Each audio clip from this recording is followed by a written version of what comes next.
What's up, friends? Welcome back to another episode of Andre Unchained. In this episode, I have an incredible guest. Now, if you watched the previous episode of mine, I had a very famous motorcycle influencer by the name of This Is Mojito.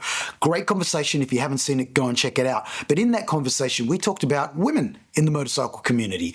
Now, on most of the rides that I go on, it's pretty male dominated, and there are a few women on those rides. But I just thought this would be a really fascinating conversation, just to bring awareness to women and their love for motorcycles, which is just as passionate as men's love for motorcycles as well, which I found out from this incredible conversation I had with Christine, otherwise known as GLAMAHA Moto. She also has an incredible fashion brand, which is motorcycle specific, called Riders SZN. She's doing everything. And on top of that, she's an incredible rider. This woman's done more track days than most of my male friends. Anyway, I gained so much insight from this conversation into the motorcycle world, into women in motorcycles, into riding. If you love motorcycles, male or female, you're gonna love this episode. There is a special guest at the end popping in to say yo. So you want to tune in and check out the whole thing. Anyway, Christine, GLAMAHA Moto, Riders SZN, enjoy.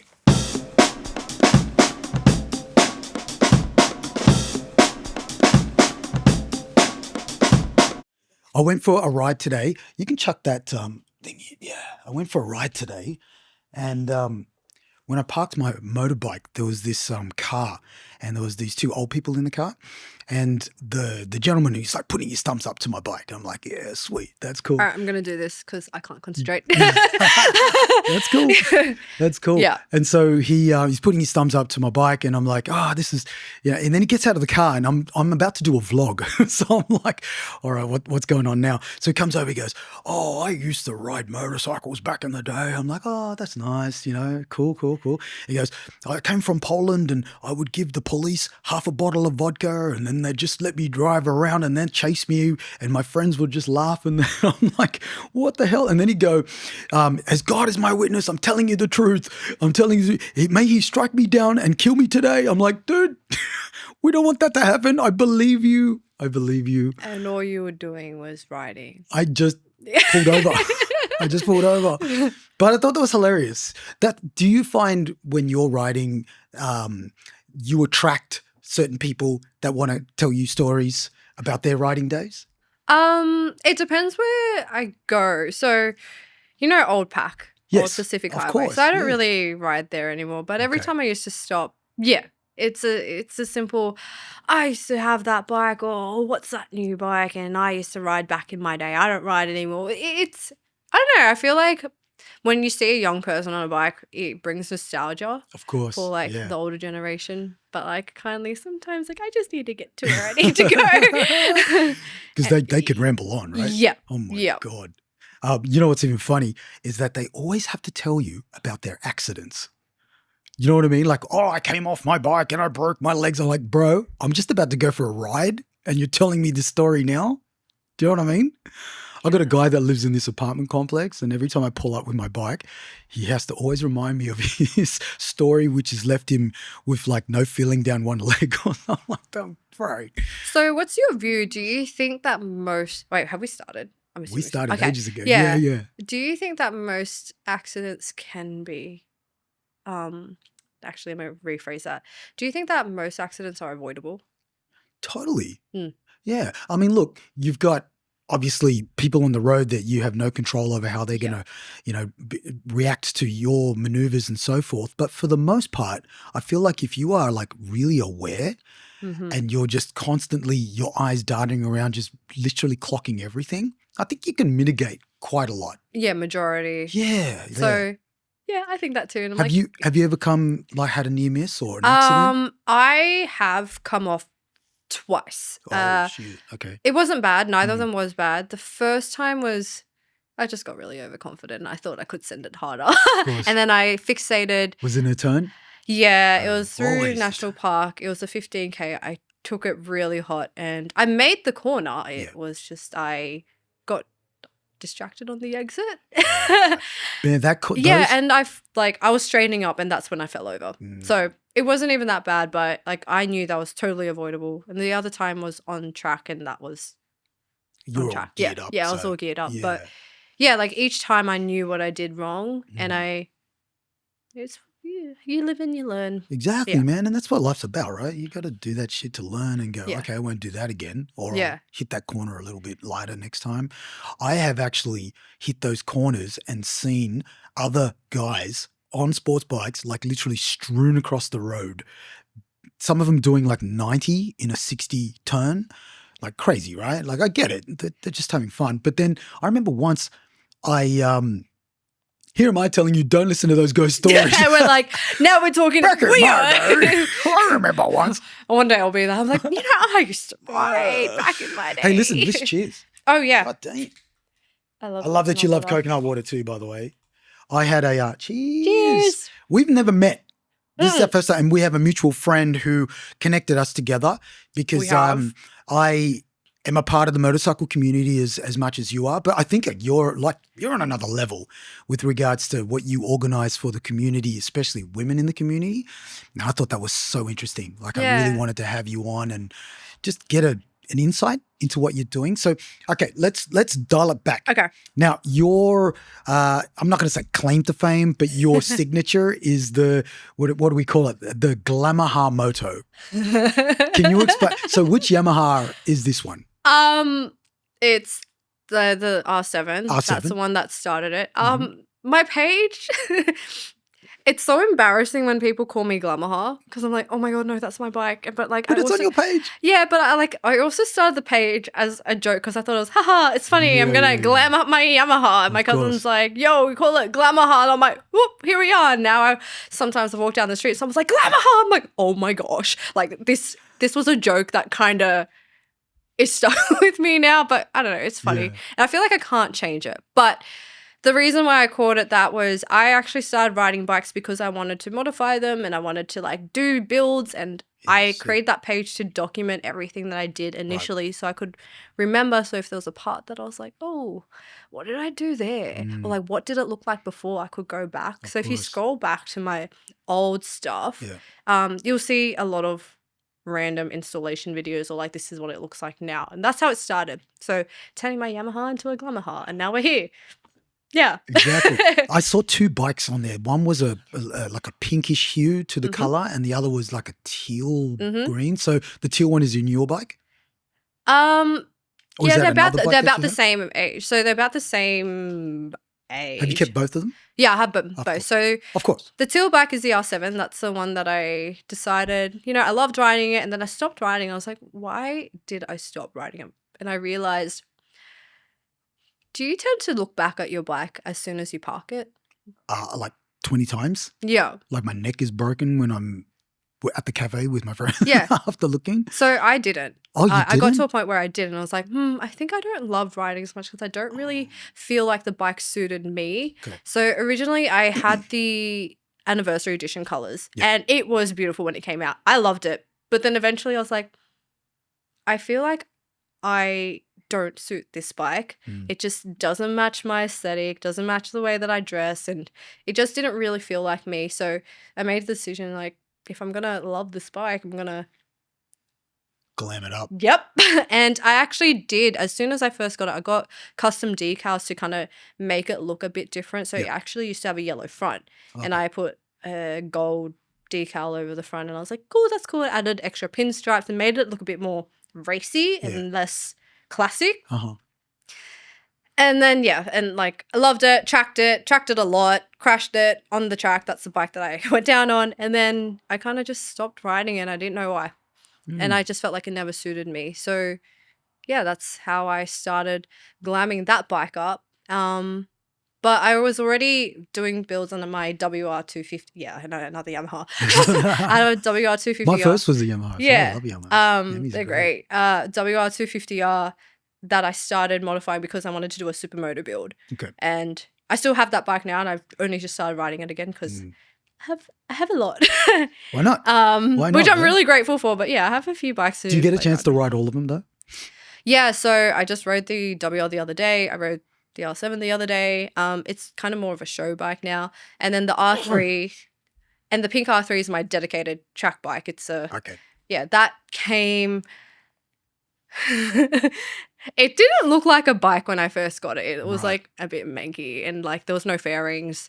It just looked like. So you bought it as what, a write-off, was it? Or yeah, it's a stat write-off. Stat write-off. And I bought it off a friend who wanted to race it, and never got a chance. Yeah, there was his like third or fourth R3. So I was like, I'll take it off you because he didn't need Why it. not? Yeah. When you look at a motorcycle, apart from the aesthetic and the functional, which outweighs the other? Does the aesthetic outweigh for you more than the functional? Like, do you want it to have like great suspension and great handling, or you like, nah, I want this to look good? Or is it like, what's the ratios for you? I don't know. Do you feel like I just feel like I just know. I think for me, it's what it feels like most when you ride it. Yeah. So there are some bikes that are a lot torquier, and the R7 is quite torquey. I've ridden an R1, and that was really torquey, but that was a bit of a struggle because they're quite big. Yeah. And they're powerful. Yeah, but that was nice to ride too. Like I'd love to get one day, but are they torquey in the top end or in the bottom end? I haven't gotten a chance to like bring it out that far. Get a red line. Like where am I gonna go? On the track. Exactly. I wasn't That's like the safest place to ride. Yeah. It is. It's the safest place to ride. So for me, every bike that I own, I will track it. So I've tracked every single bike that I owned. So I've had 4 now. Okay. And my next bike, if I think it's something that will be really nice for me to track at my current skill level, then it's probably going to be a purchase. Okay. Yeah. So every bike you consider has to be trackable. Yep. Okay. There's not one that you just like cruise on? I don't know. I feel like, have you tracked before? I haven't actually done a track day. I've been wanting to do a track day, and a lot of my friends track all the time. And the bike that I had prior to this one, it wasn't a trackable bike. It was more of a tracker bike. So knobbly tires, more adventure style bike. But this bike, I could probably track. I don't know. I just haven't really got around. It's very pretty. It's pretty, and I'm worried that if I drop her, and the insurance and the tires and the brakes and, all that sort of, but then again, it's like the fun too. Yeah. Like, okay. So this is my hot take. Okay, and go. Give it to I me. remember when I first started tracking, someone said to me, once you track, it's going to change riding for you. Yeah.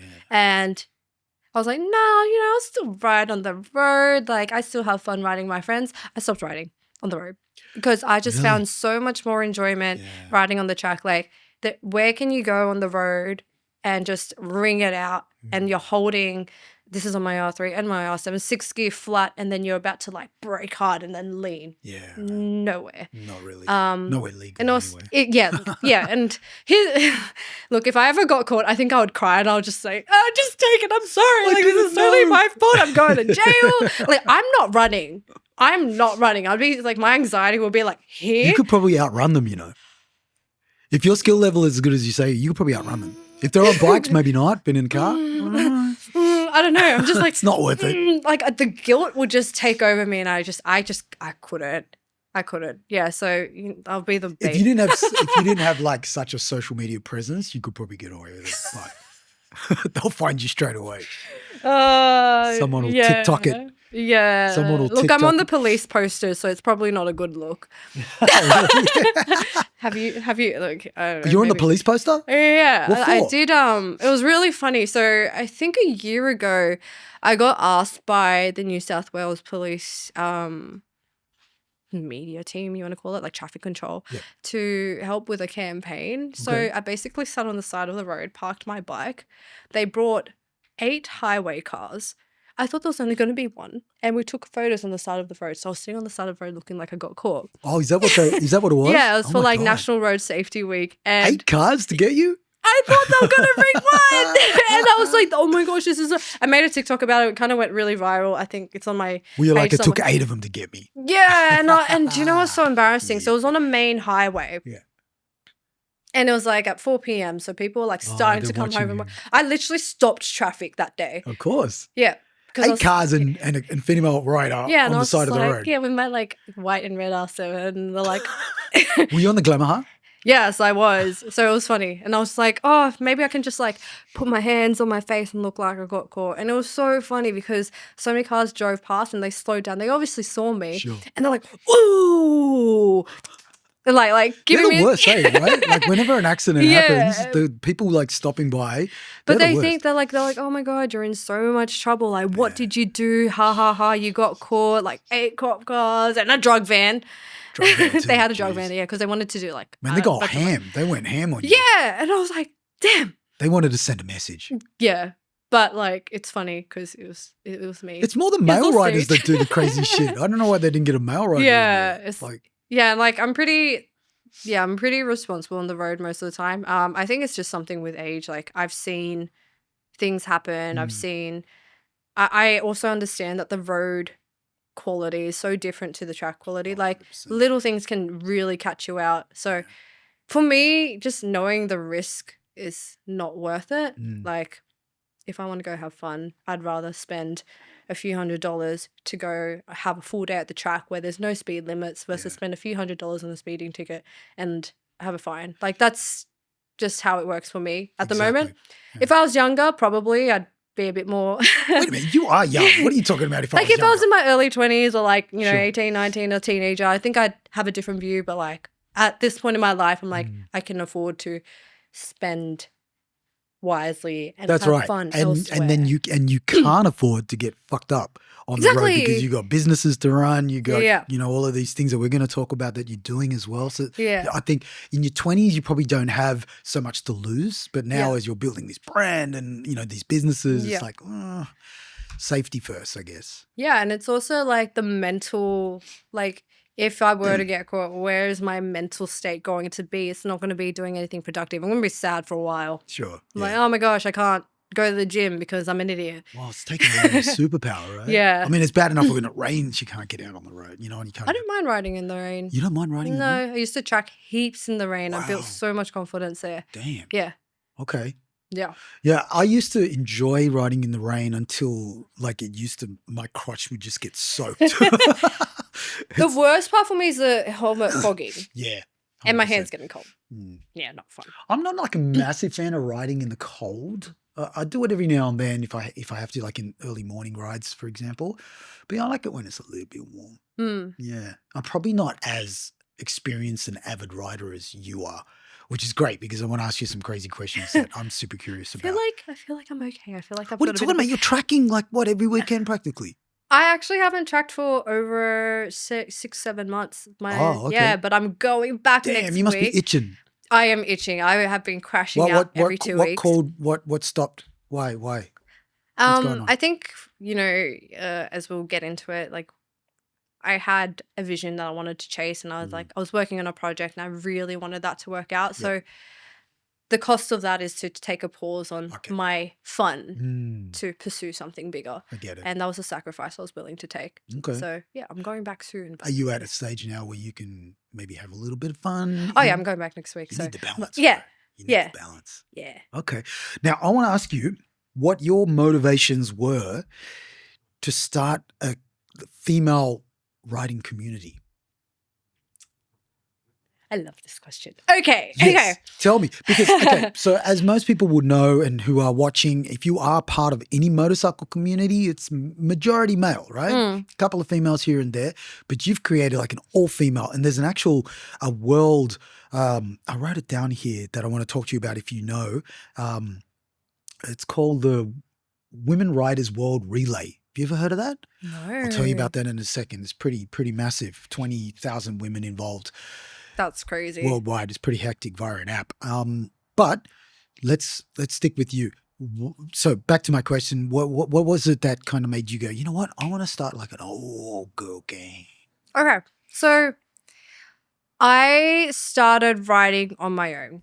Oh, okay. Yep. And I found it really hard to make friends that were genuine, and also kind of at the same level and understanding as me. So if I've learned anything, the way that guys and girls tend to process information is quite different. So learning from, I've learned this in the past. This is only my experience, but Sure. I have been coached by guys before, and it was very hard for me to understand what they meant. So, you know the concept mansplaining, right? Of course. So things I was supposed to know that I just didn't. And I feel like this isn't just a problem for females. It's a problem for anyone who may have not had experience growing up around bikes or mechanics and stuff. Of course, yeah. So that was something that kind of made me feel a bit like crappy on the inside. I was like, I feel like I can't do this because I don't understand. And like the way that I'm being taught, just like the language that's used, I don't know, it's not really being explained well to me.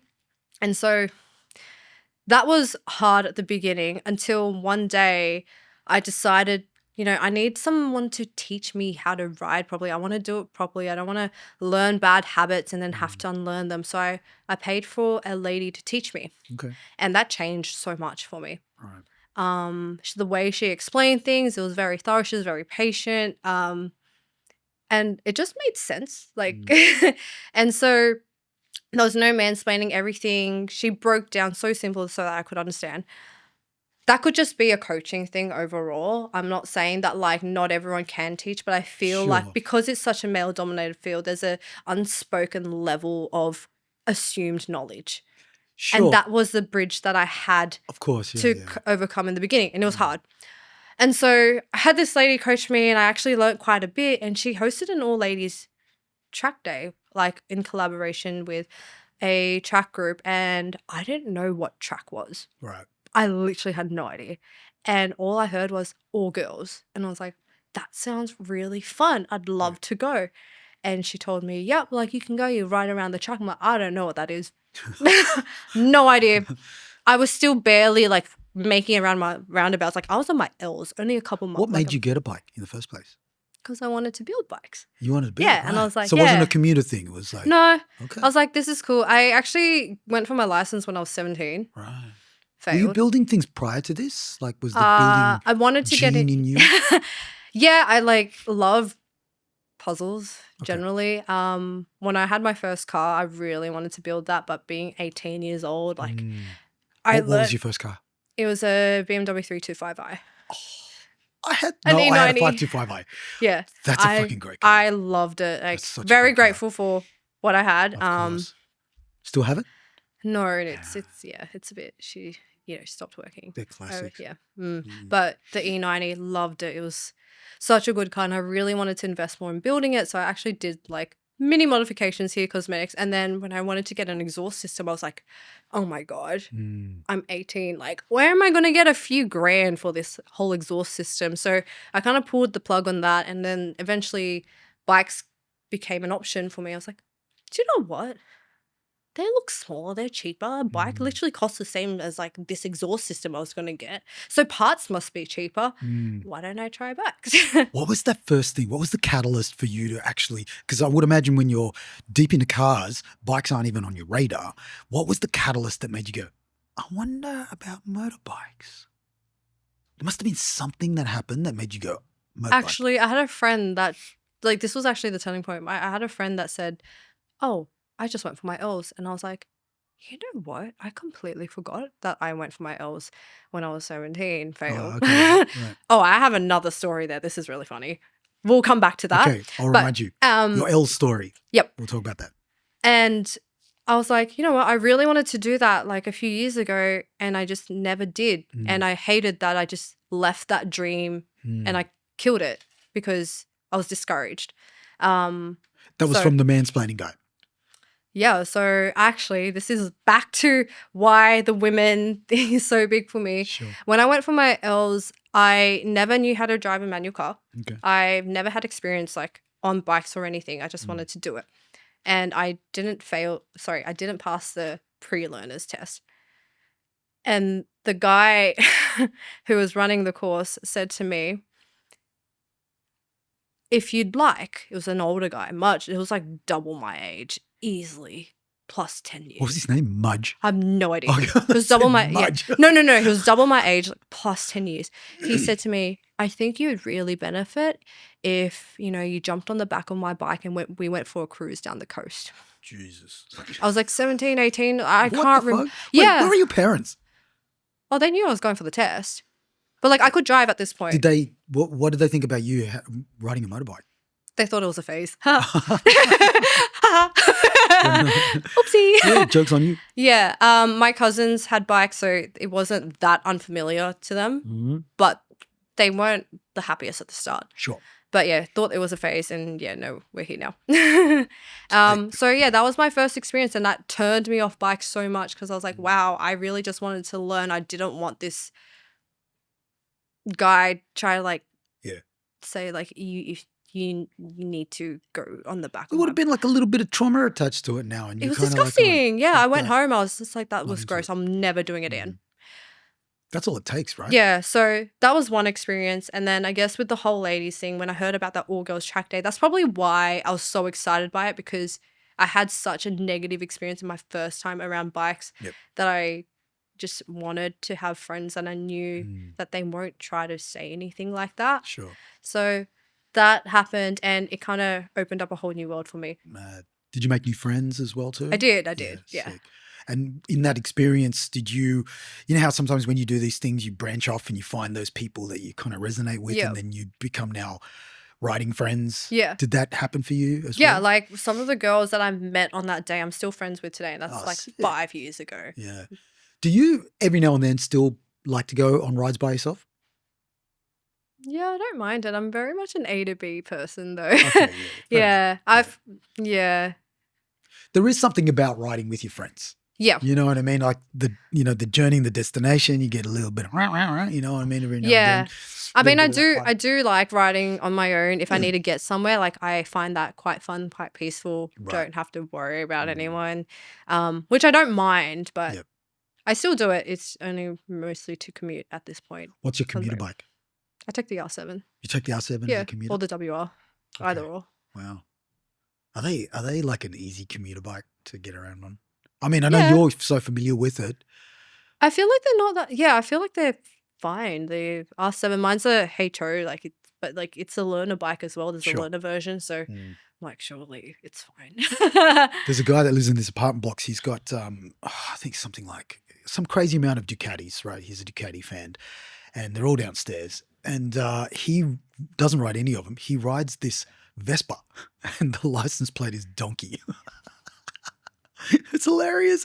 He's such a great guy. But So what does he do with his Ducatis? they just sit there looking pretty. I think he's done something to his legs, so he doesn't ride. But for the most part, that Vespa for him is just an easy thing to get around and throw around, and because you know what it's like riding on Sydney roads, man. Yeah, it's ugly. Especially in the city, if you got to do stuff in the city. And now with all the Uber riders as well too, it's just like littered the road with just crazy not gone riders. into the city for so long. Oh man. But like even on a bicycle, like just all the Uber riders on the electric bikes, on the bicycles and the motorbikes, it's like a free for all. I don't know. Have you been to Asian countries and seen how they ride on the roads? I have ridden in Bali. Oh, you have? Yep. Okay. That was What crazy. was that experience for you like? That was crazy. Did you ride like a Westerner? No. Okay. I rode with locals. Okay. So I rode it with a guy who had a H2. There was two ZX10s. They were crazy builds, R1Ms. Like we found a group of people that had very heavily modified bikes. And it's crazy because in Bali, bikes are incredibly expensive. Like, how do I explain it? An S1000 would cost about 90 grand. Wow. Yep. Because it's a luxury. There's like a massive luxury thing. It's a whole thing. But I have ridden in Bali and I did not record anything. And you know what? For good reason. Really? It was crazy. Like the way that people ride there. People are really mindful generally of bikes in Asian countries. Yep. That's what I found because everyone's on a bike. Yeah. But I don't know, it was just crazy. It was like it's I another felt like I world. was escaping. Yeah, it was another world. And they've got like this unwritten knowing. So like if for example, as they're riding, if someone stops in front of them, no one beeps. Get a drinking problem. Do you want a tissue? It's okay. Do you want a tissue? It's okay. Um, But you got to get. I was like, I'm going to zoom in. Oopsie. We're going to zoom right in on that That's bit. all right. We're good. Yeah, they've got this knowing. It's like they'll ride and someone will cut in and they won't say nothing. They won't beep. They just know, okay, he's got to get there quicker than I do. And they just let him go. It's so but crazy. it's the Westerners. Yeah. They cause the problems. Yeah. From my I experience. remember filtering, and I would filter to the point where I could literally just like touch the car on both sides. Wow. And they just let you in. They don't care. I think at one point, like someone's foot touched my leg. Like that's how close we were. But that wasn't at speed.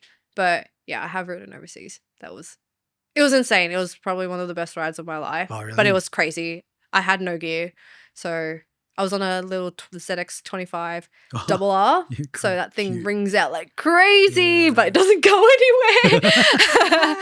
But yeah, it sounded cool. Yeah, so I have ridden. Do you ride different when you're wearing gear to when you're not wearing gear? I generally try to always wear gear. Only because like if I'm going for a quick ride, like 5 minutes, I probably would just take the car. But usually if I'm going out for a ride, I'm going for at least an hour. So I'd rather be safe than sorry. I don't want to be cleaning up. Skin, and what about what gear do you actually wear? I do wear the Riders SZN armored hoodie most of the time. Okay. And then I have like riding jeans that I wear. So I'm pretty cash. I don't really wear full leathers or anything out on the road. It's not that practical because I like to go ride somewhere where I'm going to eat. Yeah, and it's going to be uncomfortable, especially in summer, right? So tell me about this L story. The one that you wanted to tell me, but you didn't get to tell me. Oh, that was it. That was the guy that I went for the learners, and then he basically said like, Oh wait, wasn't there another story you said that you wanted to? Oh my God. All right, hold on. I need to think about it. Rewind. You're going to have to Let's cut. do a replay. Was there? There was something you said. No, that was it. That was it? That was it, yeah. Okay, cool. So when you get to my age, you forget this. Okay, so I've got a whole bunch of questions that I'm super curious to ask you about, but I still want to stay on the this brand that you've created, because I went on the website and checked it out. I'm like, fuck, this is dope. And what I did want to ask you was, are you so if you want to explain your brand, Riders SZN, SZN. Yep. Right? I thought you'd bring me a hoodie, but that's okay. I'm not going to get all bent out of shape about it. Sorry, they're not here yet. So what made you want to get into clothing? It was actually, okay, so it kind of all happened by what's that sound? I don't know, somebody's watch. It kind of all just happened. It wasn't ever a really big plan. So I actually started off with balaclavas. And the reason why I started was I wore makeup, I rode to work sometimes, and I didn't want to get You can rob a convenience I store on the didn't way. want to get makeup in my helmet and then have to clean my cheek padding. I've seen girls pull off their helmet and the inside of their cheek padding is orange. I'm like, oh, I'm like, oh, that's so good. Can we talk about that too? Because that's a thing, right? Yeah. That's a thing. Like you're obviously wearing makeup, and these things are just like the worst things to wear when you. So we will talk about that because I'm curious. Because these are all of the things. And again, I want my viewers to kind of get these insights into how different it is for, a guy that rides to a woman that rides, and all the little kind of nuances that make up the differences. But continue, please. Yep. Okay. So I wanted to wear makeup because I don't know, look presentable at work. And so I bought a balaclava. I don't remember the brand, but it was a decently priced balaclava. Like I picked a nice one out of the range that was available. And it had this really thick seam around the eyes. And I was like, that's cool. And I put it on. It was like pretty tight at first. I'm like, oh, like it's fine. I put on my helmet. Went to work, took off my helmet, took off the balaclava. I didn't look in the mirror, right? Went to meetings, came back at lunchtime to the bathroom, looked in the mirror, and I still had this ring around my face. And I was like, I was walking around the whole time with this. You could have said you'd been to skiing in the Alps. But yeah, no, like I literally was just in the office doing nothing. And I was like, oh my gosh, like how has this happened? And at that point I was like, there has to be a better option. So I started searching things up, and not many people know this about me, but I can rabbit hole super deep.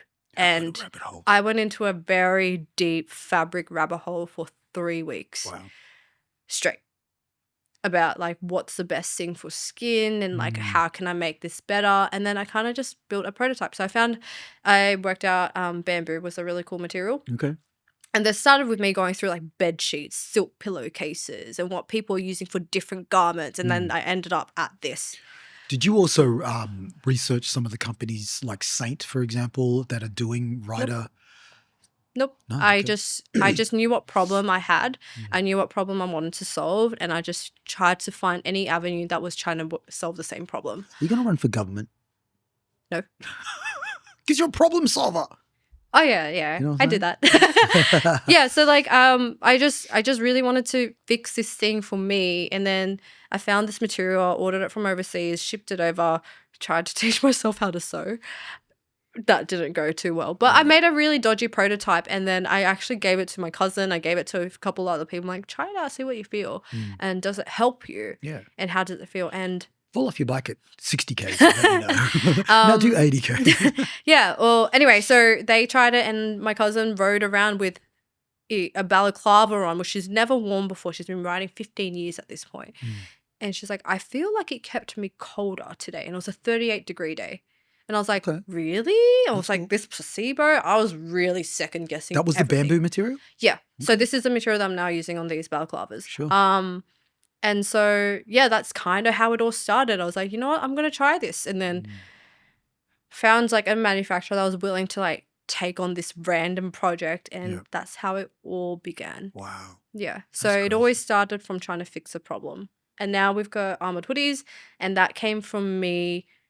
So remember how I said that I didn't like my R7 because I felt like it didn't suit me? Yep. I also had that issue with gear where I felt really uncomfortable, and I noticed I wasn't really myself when I'd be in bike gear because I was constantly like, Sometimes bike gear is so big and bulky, you just look shit. and I was just super conscious about how everything felt. And most people might not care, but I'm really big on the view that clothing can really change how you feel and how you express yourself. 100%. And I was like, this does not suit me. I wonder if I can make something that is more aligned with what I'm like. Right. And that's how the armored hoodies started and how everything kind of fell into place. So How do you feel about the Harley riders with the bum bags and the shorts and the TNs?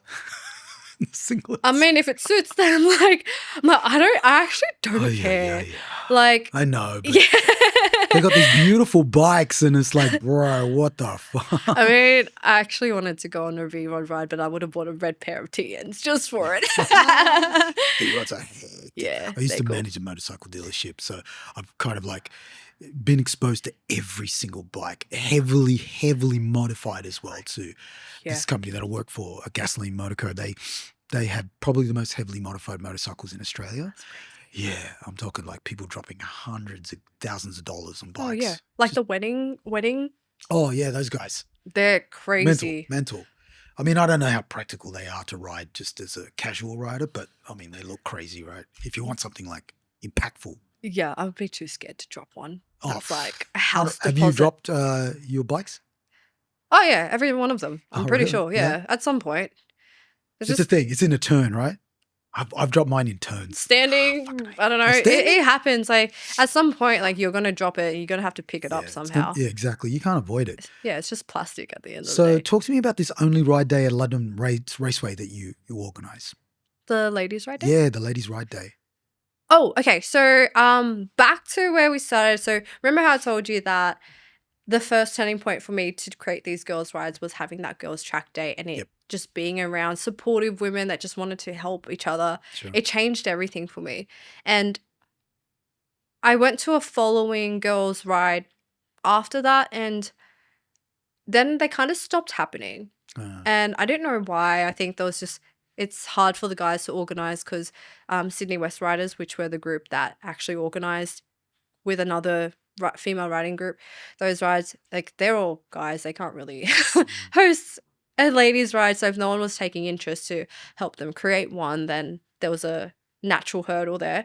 And I just reached out. I was like, I would really love to do one because you guys changed the game for me when I was a learner, not being able to turn right at roundabouts, and you got me on track, and I made so many friends that I still have today.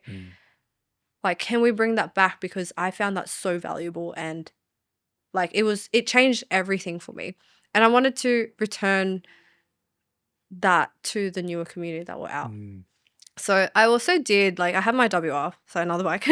This conversation's going to jump everywhere. I love it. I love tangents.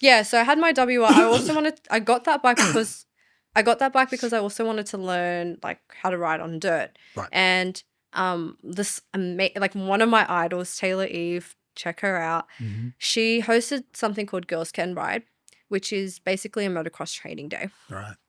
And I went to that event and I never thought there would be such a supportive, like non-competitive, just good vibes, like event ever with girls. So the previous girls ride that I did, they've tended to be quite cliquey at times, and I understand that Sure. because people like to hang out with their friends. But I was like, course, wow, yeah. like if I was new here, I was also part of the problem because I was cliquey with the group that I was with. But as someone completely new that knows no one, that was kind of that could have been an unsafe environment and not as enjoyable. Sure. So when I went to Taylor's motocross event, she included everyone, and I was like, wow, like literally opened up my eyes. I'm like, we need this in the road riding track world. And so I've told her this multiple times, like, you've inspired me to like bring this forward to the broader female riding community. And yeah, so like I think I just want to kind of like try my best to share the positive experiences that I have and recreate those for people, because sometimes it just takes one person to change the game for Look someone what it else. did for you, right? Yeah. And I don't know, if like for me, it's like pay it forward. It's literally I get nothing out of those events. What are we here for if not to, help one another, right? Yeah. And I'm like, it's really cool for me to just see girls come in super nervous. They don't know anyone, and then they leave and they have these new friendships. Yeah. So like they feel so confident. I'm like, that's empowerment. That's powerful. Yeah. That's what I'm here for. 100%. Also, too, mastering this freaking machine between your legs too, right? That's another empowering thing too, having that power, but learning how to harness it. But also like the kind of things that, like trying to teach people the way that you speak to yourself and the kind of messages you put into your mind really dictate how the day is going to go. So when I hosted that track day, I made it my goal to go to every girl and just ask them how they were doing, like, and try to just instill positive thinking into them. Like, you can do it. It's your bike. This is a track. It's here for you to ride.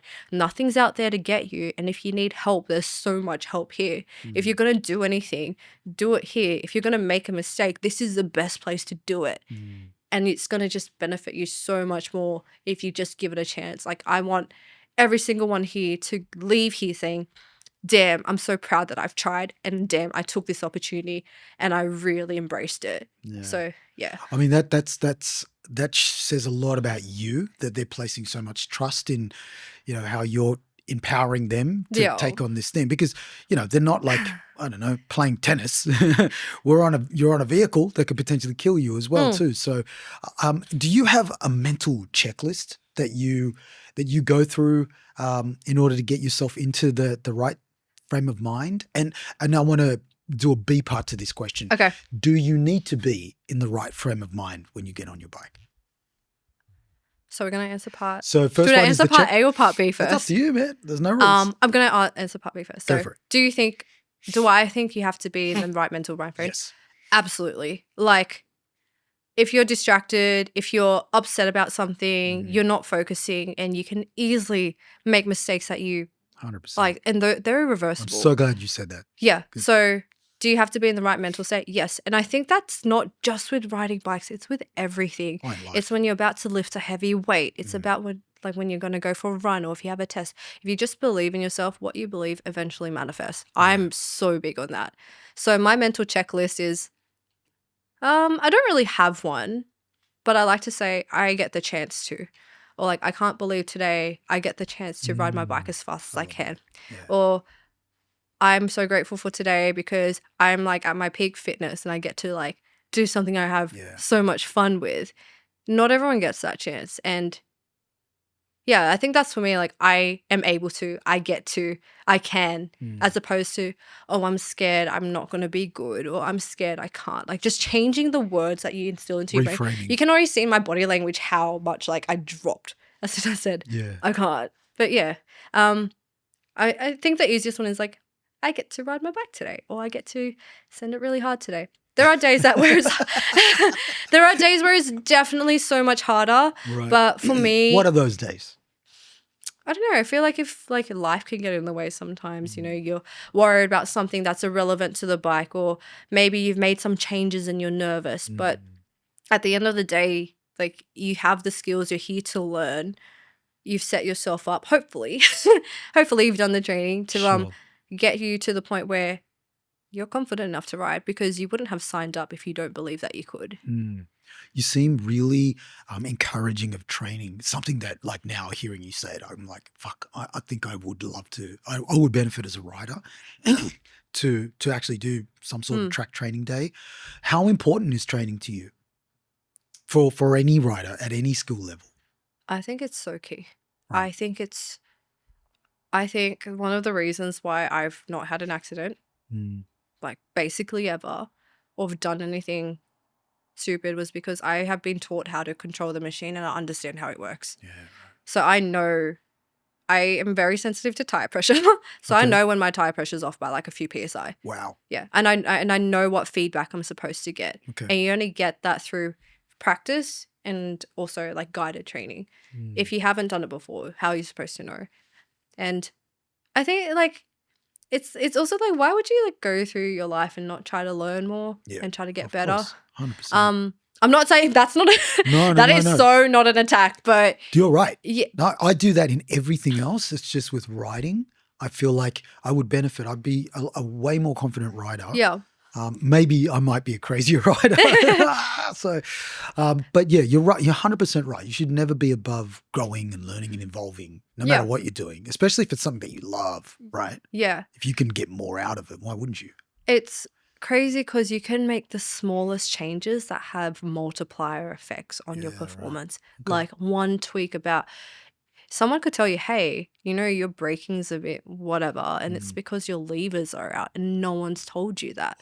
Or like the position of your levers, or like your shoulders are cramping because ergonomically your bike's not set up. And who's going to tell you that? Yeah, right. So very little things. I've learned this obviously over time doing track riding and constantly asking questions like, hey, my bike's doing this, or like, why am I fishtailing or skidding into this corner when I brake? And they're like, oh, Christine, like you're simply putting too much force on your handlebars. You could have just gripped the tank and you'll slide into that corner smoother, and you won't be like, ah, you'll be like, ooh. Okay. Yeah, so little things like that people can tweak, and if you get the right coaches, it drastically changes everything. You have to develop some high level of confidence to be able to just use your body to throw yourself into corners at high speed, right? And trust in the lean, of course, like, you know, rather than just backing off, and because that can be dangerous too, like backing off and then dropping the bike down into a corner or something. Exactly. It's because if you are backing off too early, or if you're doing things and it feels sketchy, it's because you haven't been taught the right way. Yeah. Or you don't trust yourself enough. And that's mostly because you haven't been taught or had enough practice, or you're trying a new bike. So many factors. Practice makes perfect. Yeah. Can I ask why sports bikes? Of all the bikes that you can choose, from Harleys to scooters to cafe races to whatever, why sports bikes? I think they suit me. That's it. I just like the look of them. Okay. Yeah. Is it the lines or is it the power? I think it's just what it looks like purely. I find them more enjoyable to ride as well. I love riding naked bikes. I think they're so fun and so easy. And I love my Supermoto. But yeah, I just like sports bike. I just think they look cool. Is there a dream bike that you have like gone, oh, this will be mine one day? I think I dream to have a collection. Okay. Yeah. Yeah, that's a good answer. And I'm not going to answer what's in that collection. Because wait, I'm not going to answer what's in that collection. Oh, really? Because I've finally locked in what I'm going to build next, and I want that to be a surprise. Okay, let's talk about this building. There's a whole bunch of other questions, but I want to just go with this flow. I love that you build. I love that you love building, because I love building as well too. So I want to go back to a question I asked before, when it's aesthetic versus functional. When you talk about build, what is it that when you see, okay, say for example, someone gives you a base model motorcycle that's had nothing done to it, right? What are the cogs that turn in your brain when you look at this bike? What's the first thing that you go, okay, that's got to go, that's got to go, we need to fix that, blah, blah, blah. How does that work for you? I treat everything like an art project. Okay. Like I tend to call my R7 like my little art project. Okay, so how does the art project for you start? if I was a rider out there listening to this conversation and I had no fucking clue of where to start, Yeah. and I was like really intently wanting to know how you do your thing because we love what you do, Yep. what's like the first thing that you start with? So I think for me, I probably would start with, okay, if this bike was stripped, no graphics, what would it look like? Okay. Um, and then I'd probably go from, all right, now imagining it that there's nothing on there. What shape does it have that I can enhance? And are there any colors that I know will make it look more aggressive or will really complement the bike? Because I believe that not every bike suits every color. Sure. And I think that there are certain bikes that suit certain colors better than other bikes. It's like cars. As Yeah, well, just too, like right? cars, yeah. And so then I'll go into my like color palette like storage unit in my brain and think, I feel like this deep purple actually would really make this pop. Okay. And then, so I have a couple base colors I have in mind, and then I'm like, all right, now how would I add like a bit more texture in it? And that's usually through carbon. Yep. I'm like, where can I add carbon? I love carbon fiber. Do you love carbon wrapped or you love actual carbon? Actual carbon. Oh, Actual carbon. sorry. I just don't think carbon wrap looks right. There's some good ones. If it's done right, it can look cool, but you're right. If it's proper carbon, then you're getting not only the benefits of the look, but the weight, the strength, whole bunch of things. So yeah, as long as the twill is right and like it doesn't look all morphed and stuff. You see mine behind you? My helmets? Oh, they're cool. All carbon. Love. Carbon helmets are the best. They're so just a bit noisy. lightweight. Do you find them noisy? Well, they're like retro helmets, so yeah, they're fucking heaps noisy compared to what you would wear. But it looks cool. Yeah. Yeah. So then usually I'd go through like accent pieces and how do I make that pop, and then obviously I haven't even concluded like the base stuff. Like, I need to get a new exhaust. Like, we can leave. Of course, yeah, we'll get to that. But so you start with the aesthetic. Yep. Okay, and then you basically will strip it down and then rebuild. Yep. The aesthetic first, and then do you move on to the functional stuff like the engine, the exhaust, the tires, the levers, that kind of stuff, where the rear sets might go? Do you get involved in that part of it as well too? Yeah, like for the R7 I've touched like everything on that bike. It's not except the engine. I did do like the air filter and the airbox and stuff. Because you'd have to get that thing calibrated to your body, right? If you want to get the best out of that bike. Yeah, so I did once I put the exhaust system in, I did get a Woolwich tune on the R7. So tried to see if it was what's it pulling? I can't remember. It doesn't matter anyway. This is the thing. This is the thing, though. Okay? Such a guy thing to ask, isn't it? You know what's funny though? I don't think people understand that you can. What's the top speed? What's the fastest you've gone on the bike? Actually, what is the fastest you've gone on a bike? I topped out the R7 on track. I don't know what that is. Fuck. Yeah. So this is one thing that people don't understand about tuning bikes and horsepower. Those are really easy to manipulate. You can easily change a few parameters and variables and you can get your horsepower like plus 10 more if you know what you're doing. And it's funny because people just care about, what's the max horsepower it makes? It's like, do you realize where on the chart, like at what rev range? Most people will never ever go into the max. Like power. What are you doing to get 200 plus horsepower? Like, what are you actually doing? You're just going from one set of lights to people the next. People are going to hate me for this conversation. But anyway. No, but it's true. But it's definitely overrated when people ask about the power because most people will never use the full power of a motorcycle. Yeah, what you care more about is like your that chart, how your power actually delivers and how well that's suited to your style of riding. So if you're someone who likes a lot more torque, like you can handle like a different shaped curve to someone who wants something more linear. And that's how you like get faster, I guess. Would you prefer like a more low-end torque around, say, mainly Sydney roads as opposed to track you want more top-end torque? I don't really have an opinion on that. I do like low-end torque around the raw. Sure, I like torquey bikes because it sounds fun. Yeah, it's like, whee! And there's a bit more character. Yeah. Can you do a wheelie? Yet.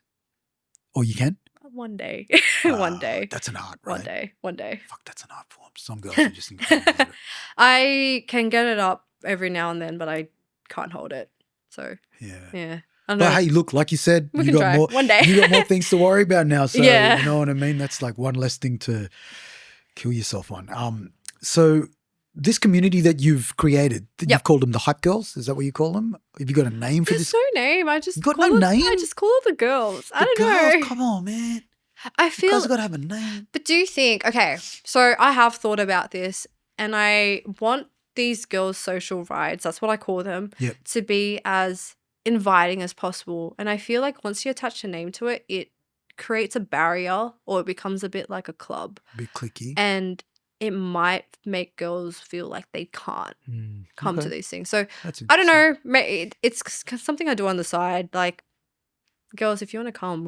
If you want course. to come meet some people, come. And a lot of friendships have formed out of those rides. So for me, it's not really It's more like about the having, community. yeah, right? it's more about like, this is a girls' ride. This is what I'm calling it. There's nothing more to it. Come, there's no club. Anyone's welcome. No judgment. Like, everyone's here to help you. And I think when you do that, it invites people from other groups and other riding cliques to Sure. come along. And like, I actually just don't care. So do you Yeah. invite all kinds of bikes on these rides? Like, it Yeah, doesn't anyone matter can what you come. ride? Yeah. Anyone who sees the post is more than welcome. Motocross, cafes, sports I mean, bikes, not Harleys. motocross because they can't ride on the road. But Oh, like yeah, any you can, like with the of hybrid tires. trail. Yeah. Yeah. But yeah, anyone's welcome to come. I've never Okay, sick. excluded anyone. All right. Is there, okay, let's break it down to, let's get specific. Are there nationalities, particular nationalities that get gravitated? So in the industry, when I worked in there, I was able to profile people with the motorcycles that they chose. If you know what I mean, like Ducati owners, they're a very particular owner. Suzuki owners, Yamaha owners, Harley owners, Do I give Triumph. off Yamaha owner? You do give off Yamaha. Do I give off anything else? Maybe Suzuki. Okay. Yeah. I find a lot of Yamaha owners, they super knowledgeable. They're very, high IQs. They know what they're buying. Same with BMW owners. Shout out to BMW owners. Shout out to BMW. Oh yeah, there's a Love you second guys. mic set up here because we have a special guest and he's not yet. Look at him, he's excited. Progress. He's starting to come. Oh, no, we're chatting here, man. This is a girls' club only. All right, no boys allowed.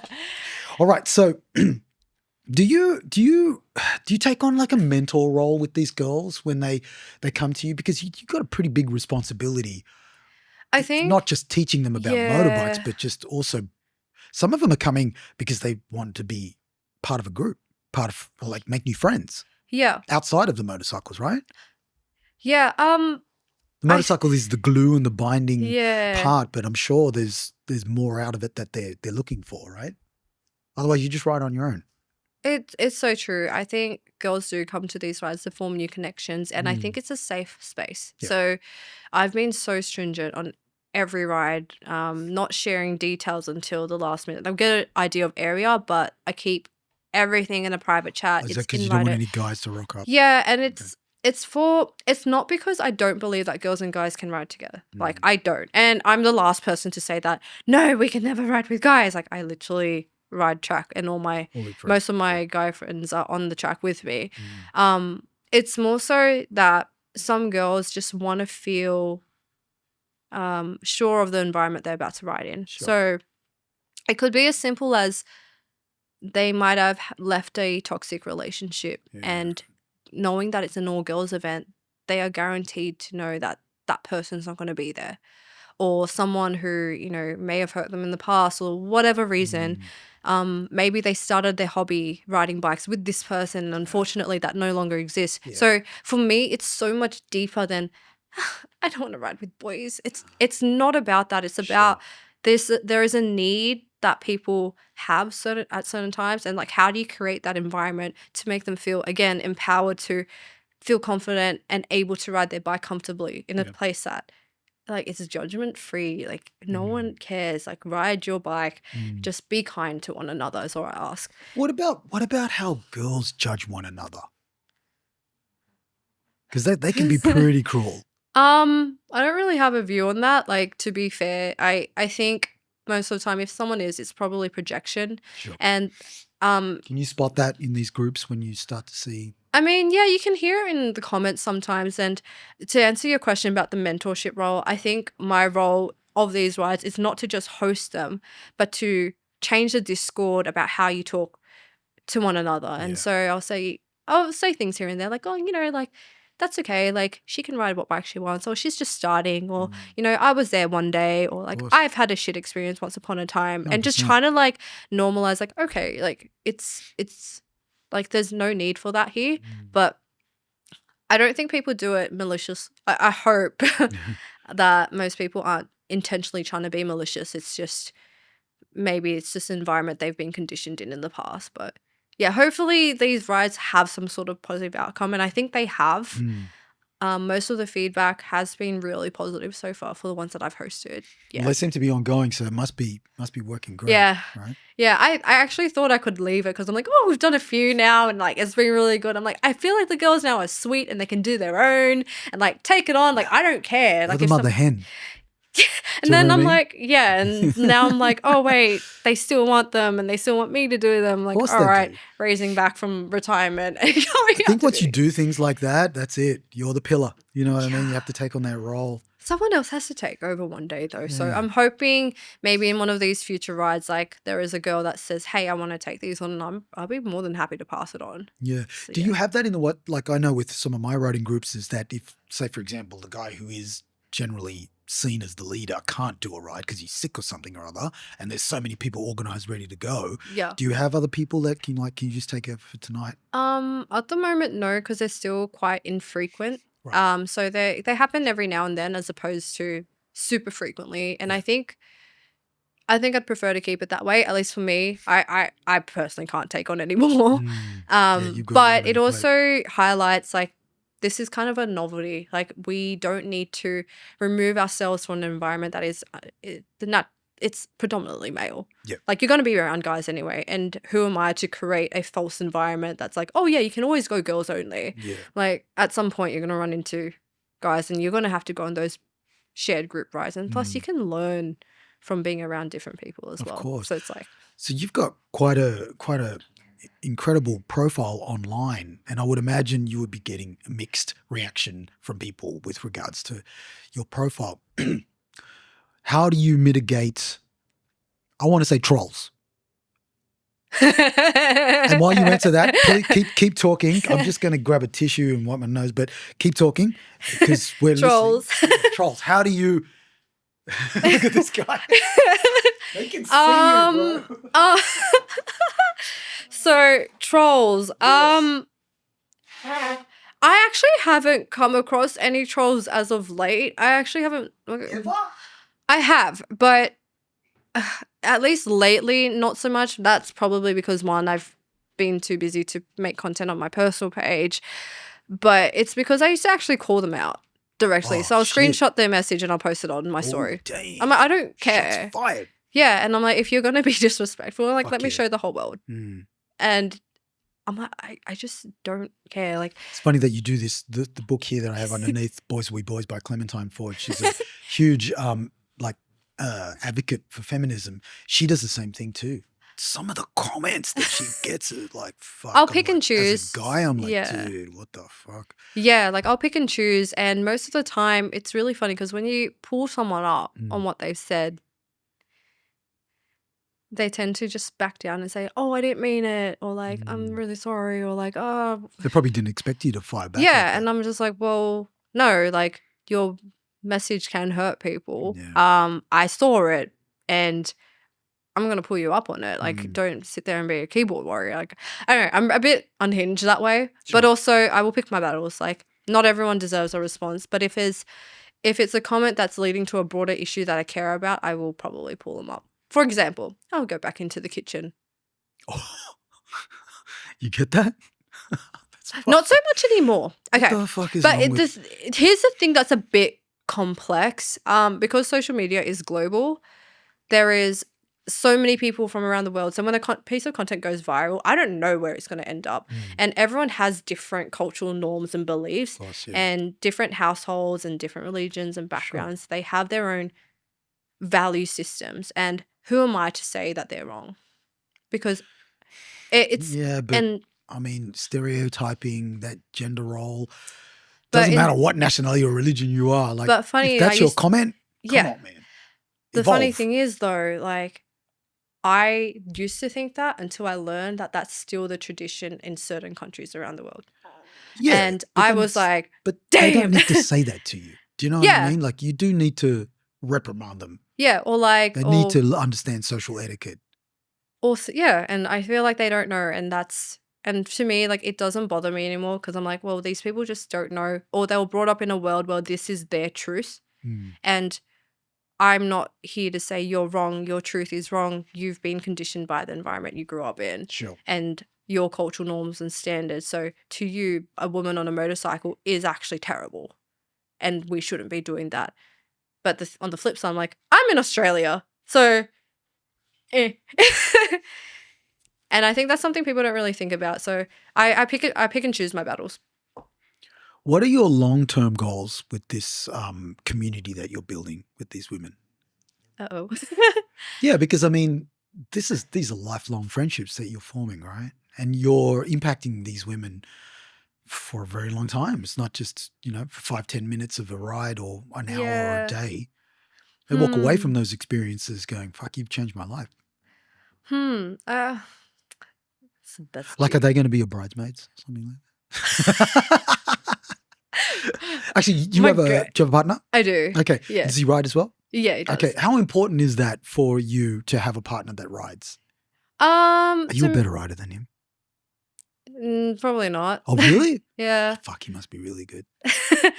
We're different. We have different How so? skills. Like I do track riding. He doesn't do it so much, but like he can definitely take any bike and be fine. Where I'll be like, oh, nah. Okay. Yeah. Cool. So difference in there. What does he ride? I don't want to share. Really? Yeah. Because you hate it? No, because we're very private. So Mojito okay. knows, yeah. So if we can just not talk. Sure. Yeah. No worries. Okay. But in saying that, to me, it's like it's important to be supported. So as long as someone doesn't feel emasculated that I'm on a bike, or if I get a bigger bike or whatever, like that's the most important thing to me. I think it'd be fucking cool. Yeah. If my partner rode a bike and we can ride together. Yeah. I don't care if you're better than me or whatever. It's like cool. It doesn't matter. And I think as long as there's a mutual like respect there, that's the most important thing. Do you guys go do track days together? No, because he doesn't ride track. Okay. Yeah. So on those days, you're not put in like just an all-female category, right? When you do track days, you're with men, women, the whole lot. Do a lot of women do track days? That aren't There's so much more now. Okay, it's so cool to see. I get so excited. I'm like, so many women after that last track day I did, I've seen them post themselves on the track. They went the following week. I'm like, yes. I'm like, do you love it? I'm so glad because you learn so much more on the track than you would on the road. Of course. Yeah. Yeah, it's and crazy. how many of the motorcycles that you see on the track, what's like the most common motorbike that you would see on the track?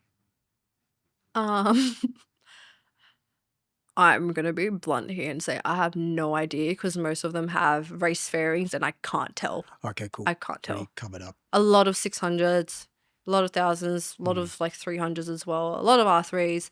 But I'm just guessing because I can't tell what they are most of the time since they've got no branding, nothing.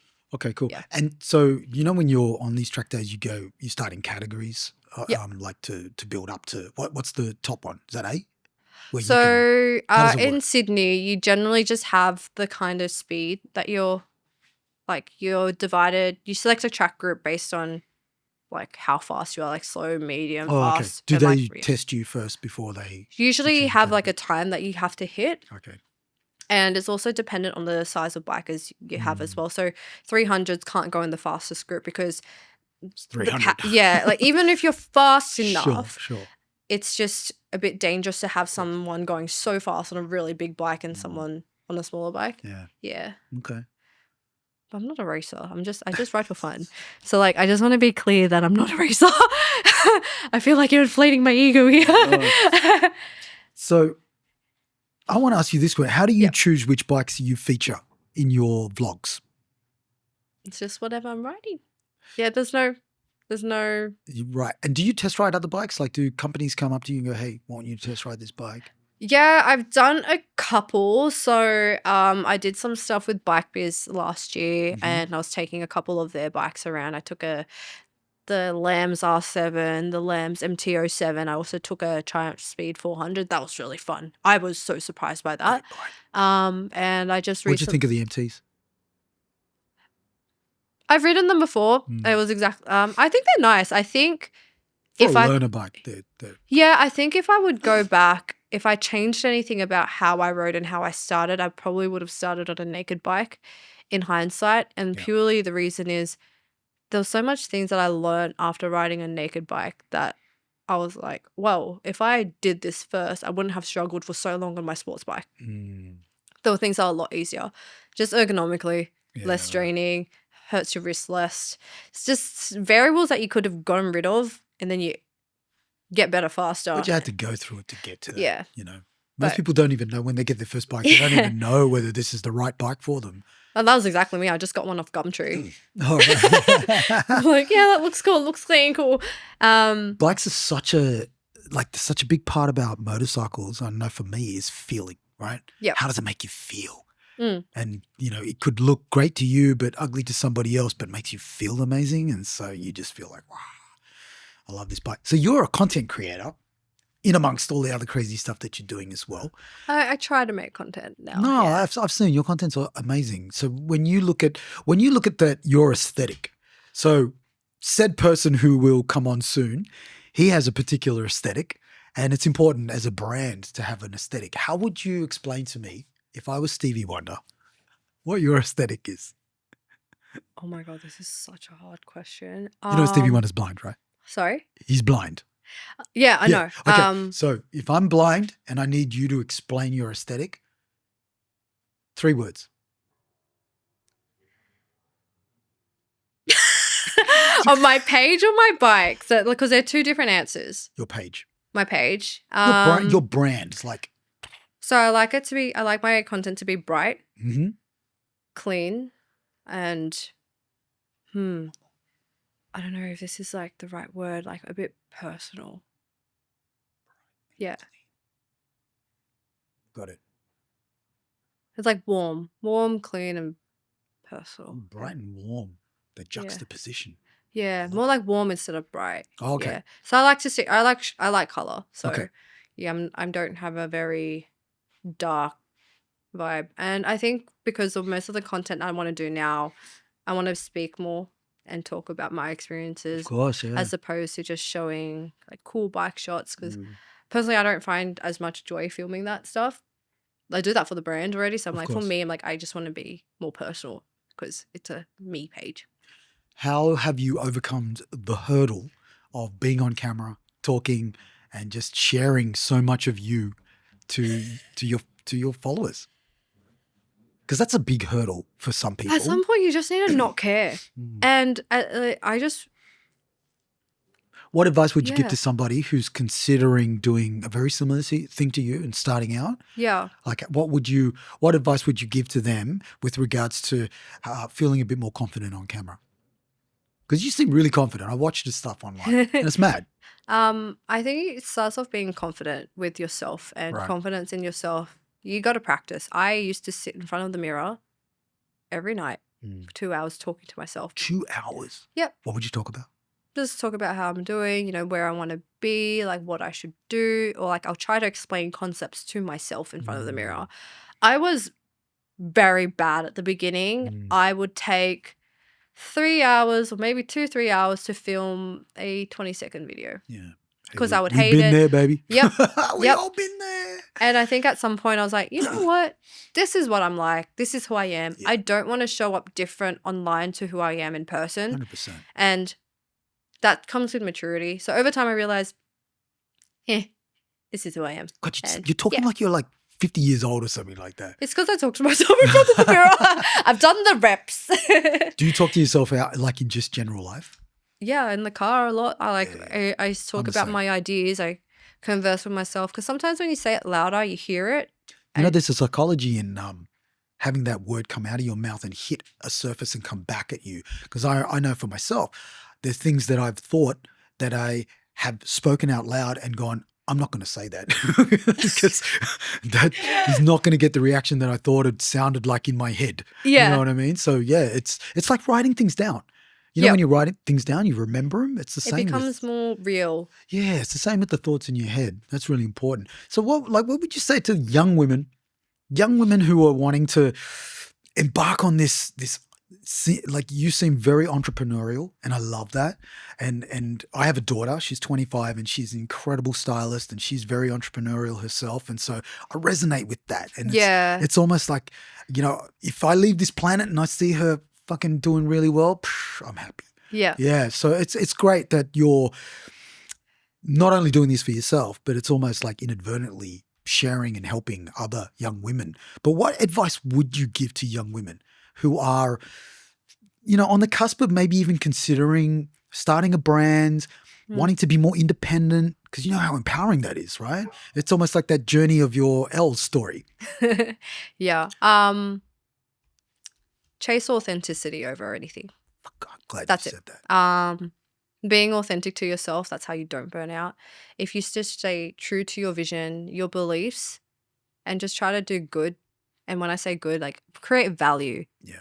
Whatever that means, it means making someone happy, creating value for others in any sort of way, making them feel worth more, like creating an experience for them that they're like, damn, that like really, that really helped me in a certain way. That's the goal. Well, that's my goal. And if anyone wants to start, like I say this, entrepreneurship is hard. I don't call it entrepreneurship because I feel like that term gets thrown around. But if you want to start anything, whatever you create is essentially an extension of you. So you're putting yourself out there. Your brand is an extension of you. Your work, your videos are an extension of you. They showcase who you are.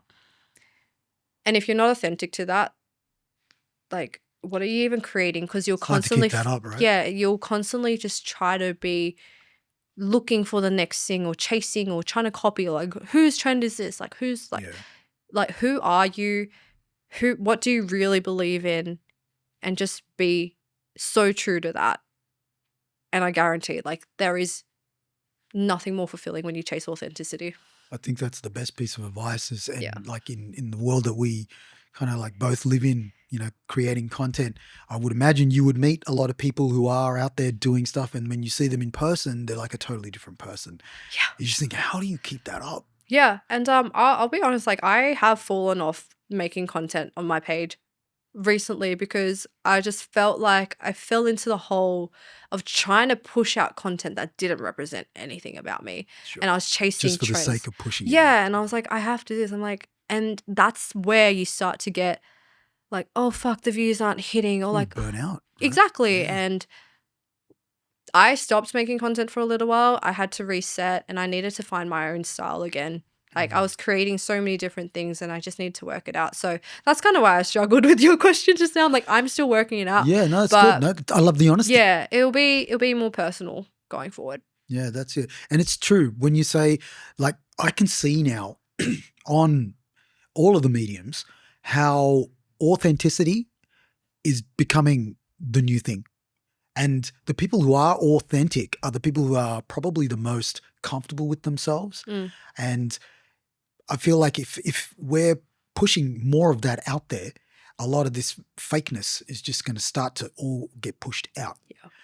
I follow a girl on YouTube called Madeline Argy. You follow Madeline Argy? No idea. Okay, so she's I don't quite know what she does, but her channel is really interesting to watch. She's very, very enigmatic. She's got so much charisma. She's fun to listen to her little stories. It's done in the most dodgiest way, like zero fucks given to the production, like nothing compared to what I'm doing here. She's just got a mic talking to herself, but she's hilarious. And you can, millions of followers, millions of views. That's real. That's her style. Exactly. And she just talks about like her day or relationships or problems that she used to be dating Central C. So I don't know whether she was famous before that or other, but it's really interesting to listen to. And I like it because it's very similar to my daughter's age too. So it's kind of like an insight into what her world is like. But you can see that, like, I know this looks fucking crazy to most people, but man, at the end of the day, most people. If anyone is watching and wondering, there is 5 cameras. 5 cameras and like 10 pianos over there and just lights everywhere. It's like when I came in. Crazy. I got a problem. I got a problem. But what I'm trying to say is like people don't give a fuck. Yeah. They do not give a fuck. It's like you spend all this time editing this one thing, and I guarantee you most of the time someone's going to watch it and then they're going to forget it in an hour. You know what? I did a podcast with a friend of mine and we spoke for like, I think it was like 2 hours, and it was amazing. The conversation was awesome. I Yeah. forgot to press record, right? Anyway, I managed to get audio from the cameras. I tell this story all the time because it's pretty funny, and I was reluctant to put it out, but I put it out because I wanted people to see it's part of my journey. I'm Yeah. going to fuck up. I'm new to this. You know what I mean? It's real. What you're seeing is real. Yeah. Anyway, I've put it up. Not one person has mentioned the audio. No one cares. No one gives Unless a it fuck. sounds really bad, then they'll It's probably not. say something. It's just like I Your would imagine preference. yourself. Again, extension of you, so you felt like 100%. Yeah. Let me ask you this question. Now, Okay. I would imagine too. What's your background? I'm half Chinese, half Lao. Okay, cool. Right. So perfectionism. People have called me a perfectionist, but I'm like, am I? I Look, just I'm Asian. care. You're Asian. It's an Asian thing, right? Let's just I care. get it out the yeah. door. So, how do you deal with perfectionism? I don't think I have that trait anymore, to Okay. be completely honest. At what point did you let go of it all?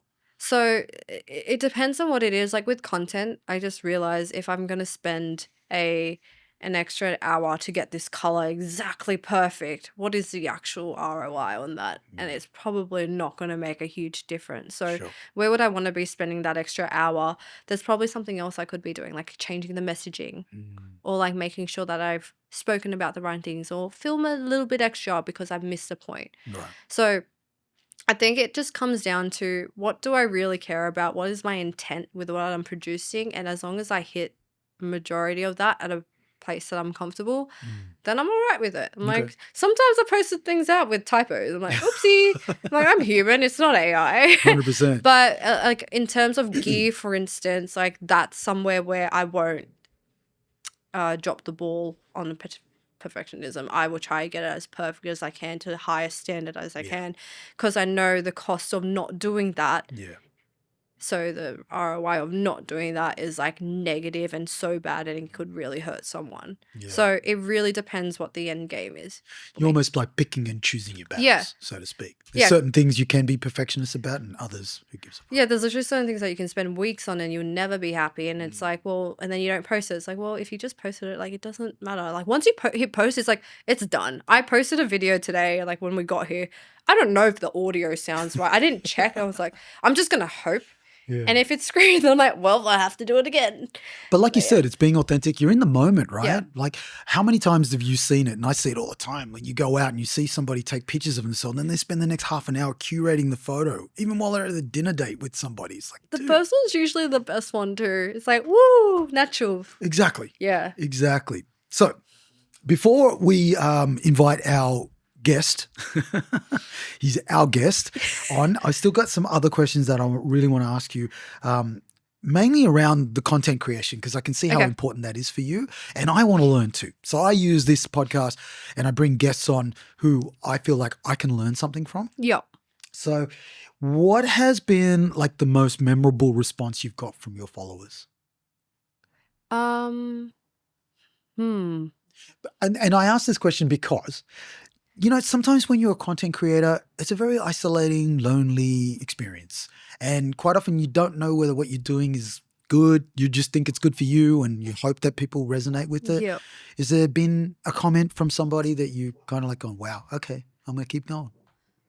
So for me, the content that I primarily focused on in the past year has been showcasing what the rides were like, or things that I'm doing, or things that I've learned. And I just try to ungatekeep stuff. Thing is, I have a lot of side quests and I do a lot of stuff with branding. I think where my life is now has drastically moved away from what I created the Glamaha page for, which was Right. building bikes. Like, I'm now like deep into business branding, love that stuff.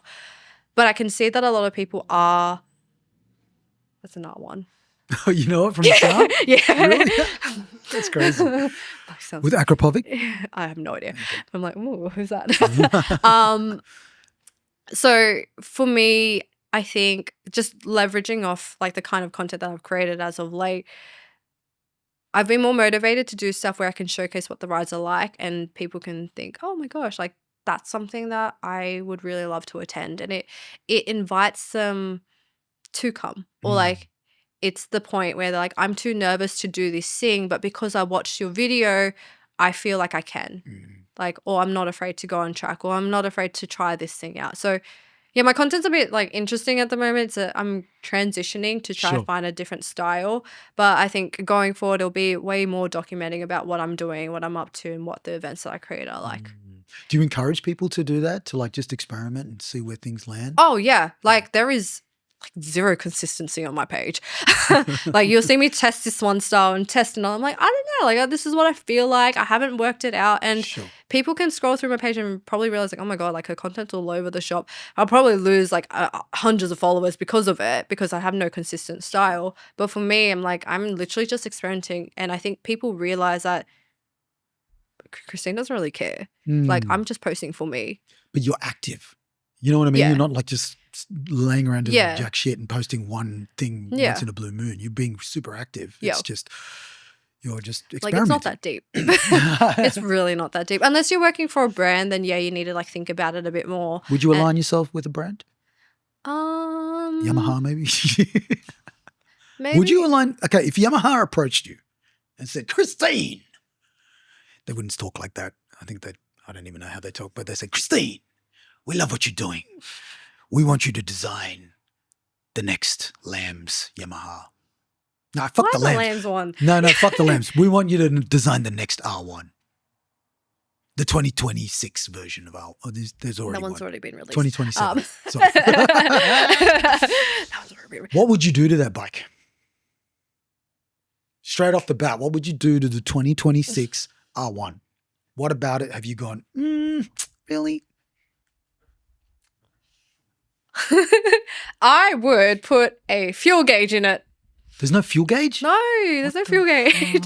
Yeah, because race bikes, like that would be the Okay. first thing I do, because problem solving. And the amount of times I've gone out with guys who are on R1s and like, oh, I think I need to get fuel. And I'm like, how that fuel anxiety, just not. That will be the first thing I guess do. you just put your trip meter on and then you see where it goes down, first time But round, it you just changes, know. like if you're. I guess, but it gives, there's a little bit variations, but you Sometimes like I don't remember the numbers. Like do That's I? what I do on my bike. Yeah. That's the only way I know. Yeah, so I probably would do that, because Okay.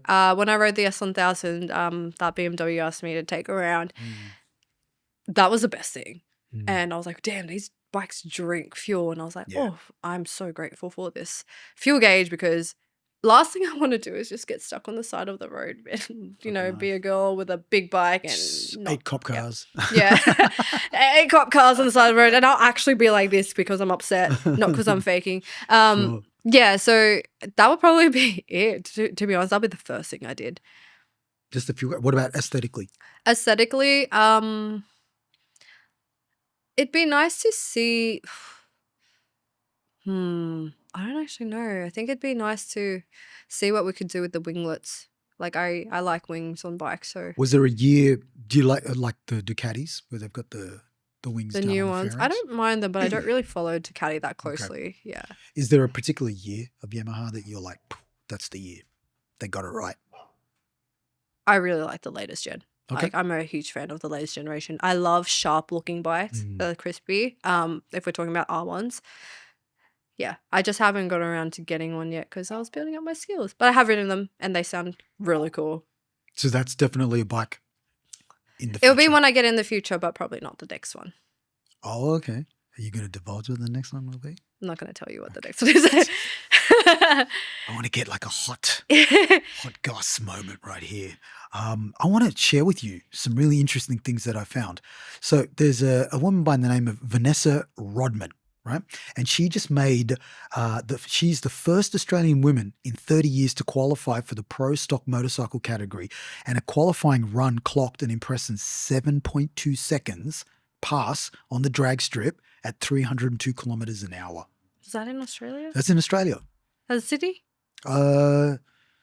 She's from Mackay. So Queensland. Yeah, she's from Queensland. So, but I don't know where. I think maybe it was on a Hayabusa is one I was talking about before. But wow. That's fast. That's incredible. That's like fast. Are you going to turbocharge one of your bikes? um,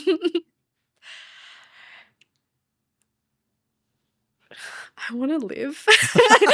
Like, Yeah, but you don't have to use it. You can just have it there and it's like there. You don't if have I to can go make it nuts. look good, because it does add a lot of bulk. So Yeah, it I does. have seen. It's funny because when I got the R7, people were like, you should put a turbo in it, and I'm like, wow, the cost to put a turbo in, I might as well just get a liter bike. But also the power to weight ratio would be insane, and I don't know if I'm responsible enough. I I think don't you gotta know. like. I'd be like either irresponsible and silly or just like way too afraid. Like there's no in between. I don't. That's a big commitment It's.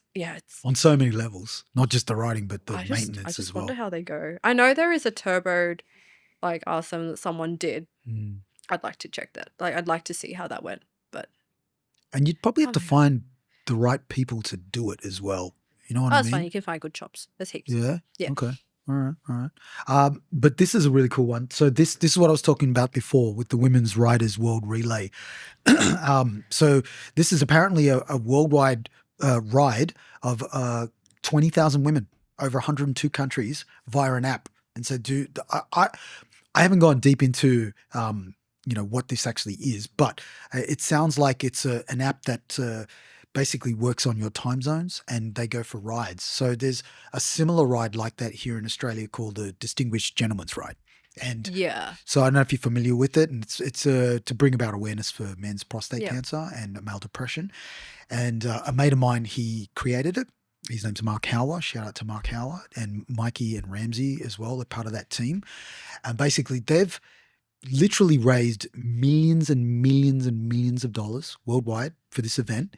And I remember the biggest ride to date, and they're going to have to quote me if I'm wrong, was close to 900 bikes in Sydney, riding on a very specific course.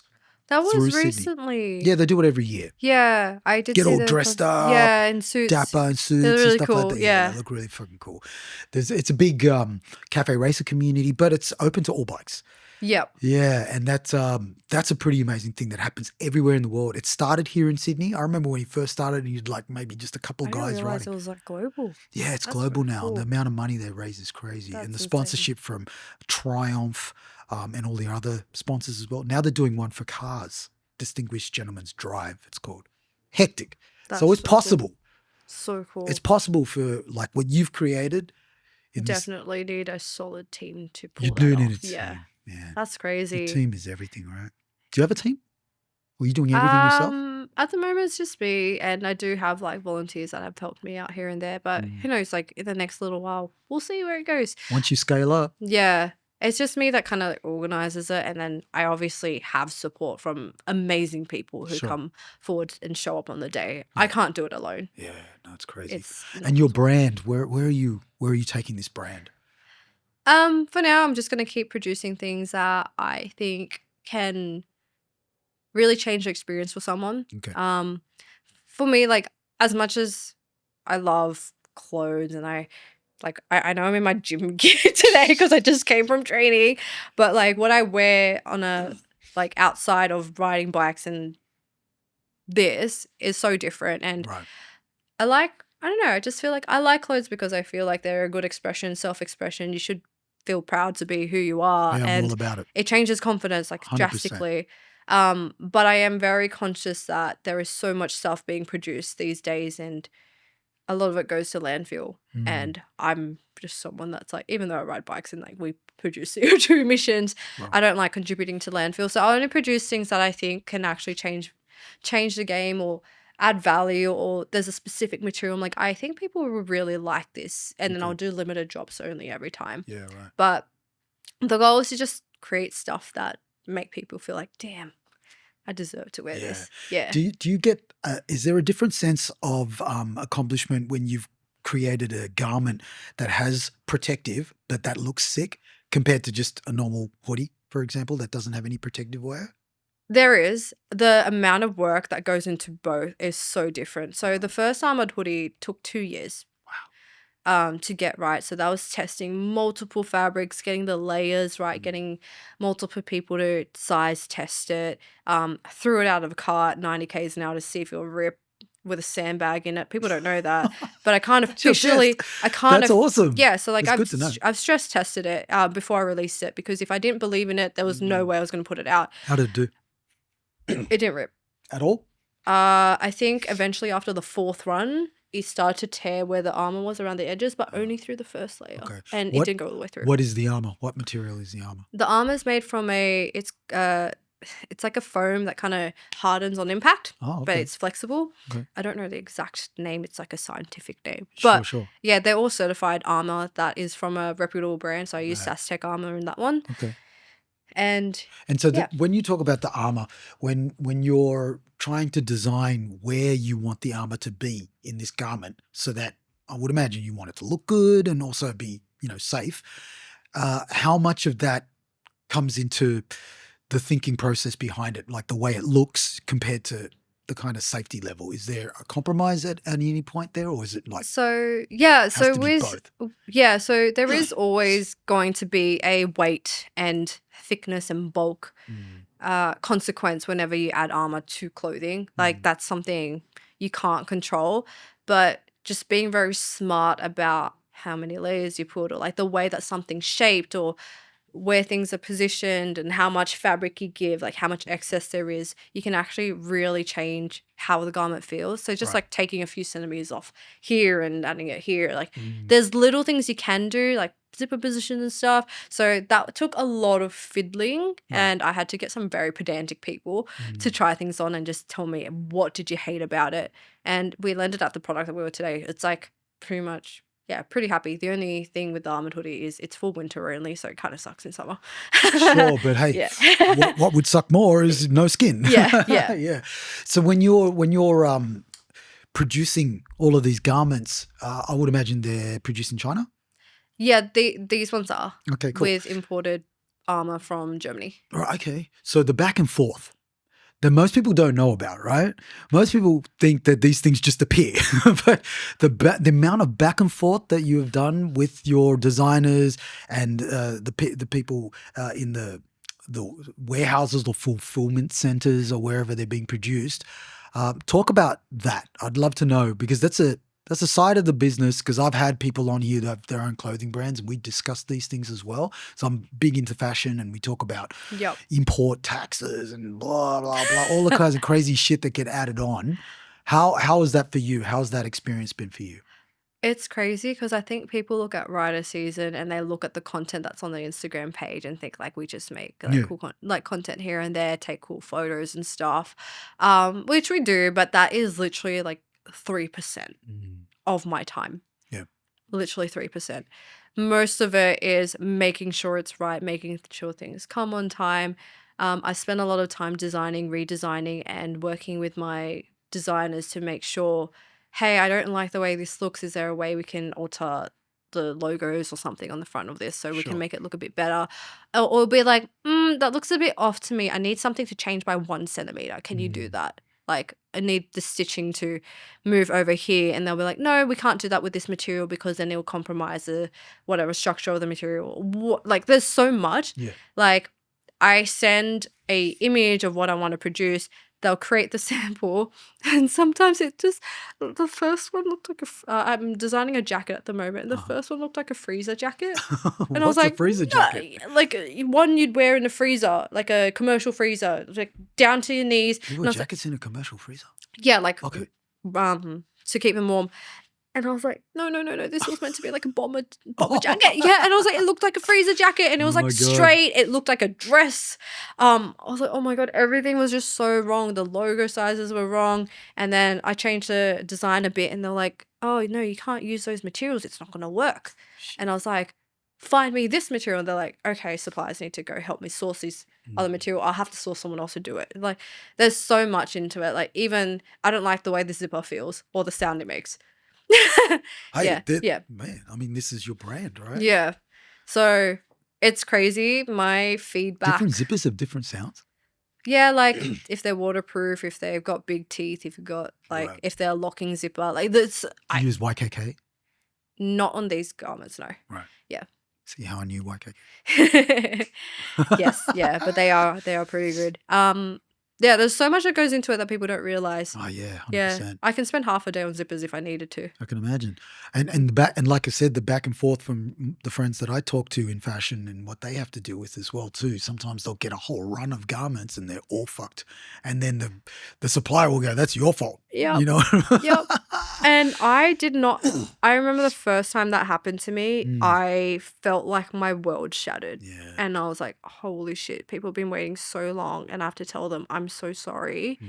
This isn't coming. We're going to have to do it again. Plus all the money you've spent on it as well too. Yeah, the but time. like for me, it's more so like take care of the customer first because they're the ones trusting you. And once you break that trust, it's done. 100%. People don't get that all the time. And so, yeah, I've had that experience and I never realized how common it is to have really bad runs as soon as I started hearing about other people having to chase suppliers because they're getting bad runs.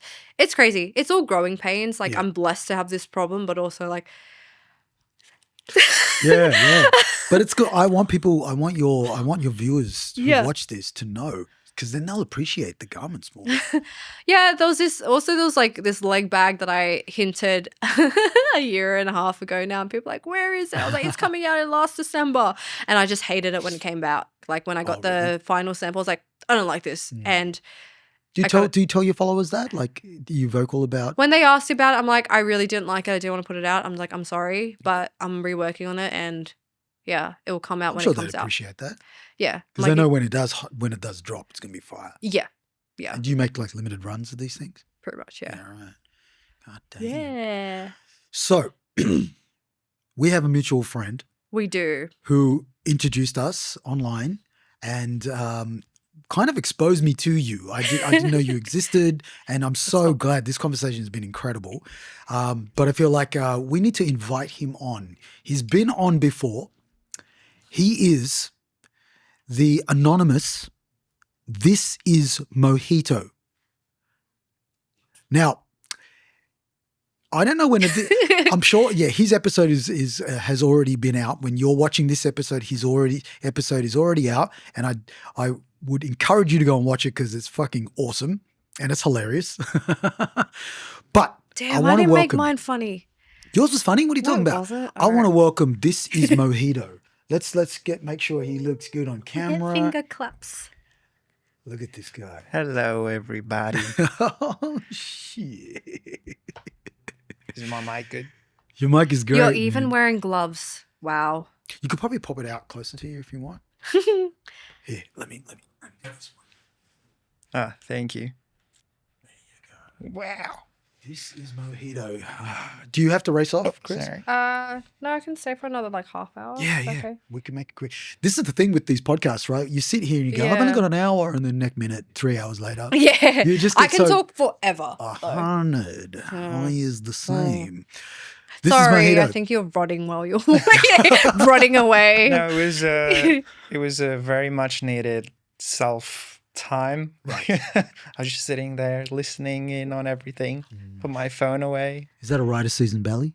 That is a Riders SZN belly. Let's see that. Let's see that. Represent, my brother. Represent. If you can see it properly. Yeah, I can see it right there. So if you haven't watched the episode that Mojito and I did prior, he was in his helmet and graciously did the whole interview with his helmet on with a GoPro. It was crazy, and he was dying in it. So we thought, okay, we won't do the helmet this time I around. have a question. Did your visor fog up? Yes, it did. Oh, yeah. Oh my gosh, how did you? We spoke for like 2.5 hours. Just dedication to the aesthetic. That's You exactly were very it. dedicated. That's exactly it, and I love it and appreciate it.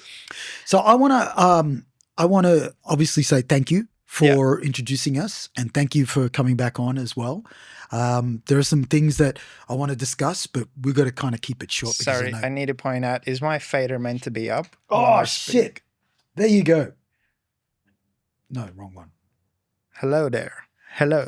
This one here. Check. There you go. 1, 2. Hey. Yes. That's cool because you didn't say anything anyway. We haven't spoken. I've been doing all this. I didn't say anything important at all. There you go. All right. You want to talk into that mic now? Hello there. There you are. There he is. Welcome, everybody. This is real. Shit's going to happen. Who gives a fuck? This is Mojito. This is mojito. Okay, there's something that I see a lot on your page, and I want you to interject as well too. It's a saying that you go by, which can be very misconstrued. It can be totally misconstrued, but I need you to explain it, all right, so that people who see it better understand it. And the saying is this. It's 2 words. Stay toxic. But before you answer that question, Yes. I would love to know from Christine, how does that sound to you? Who hurt you?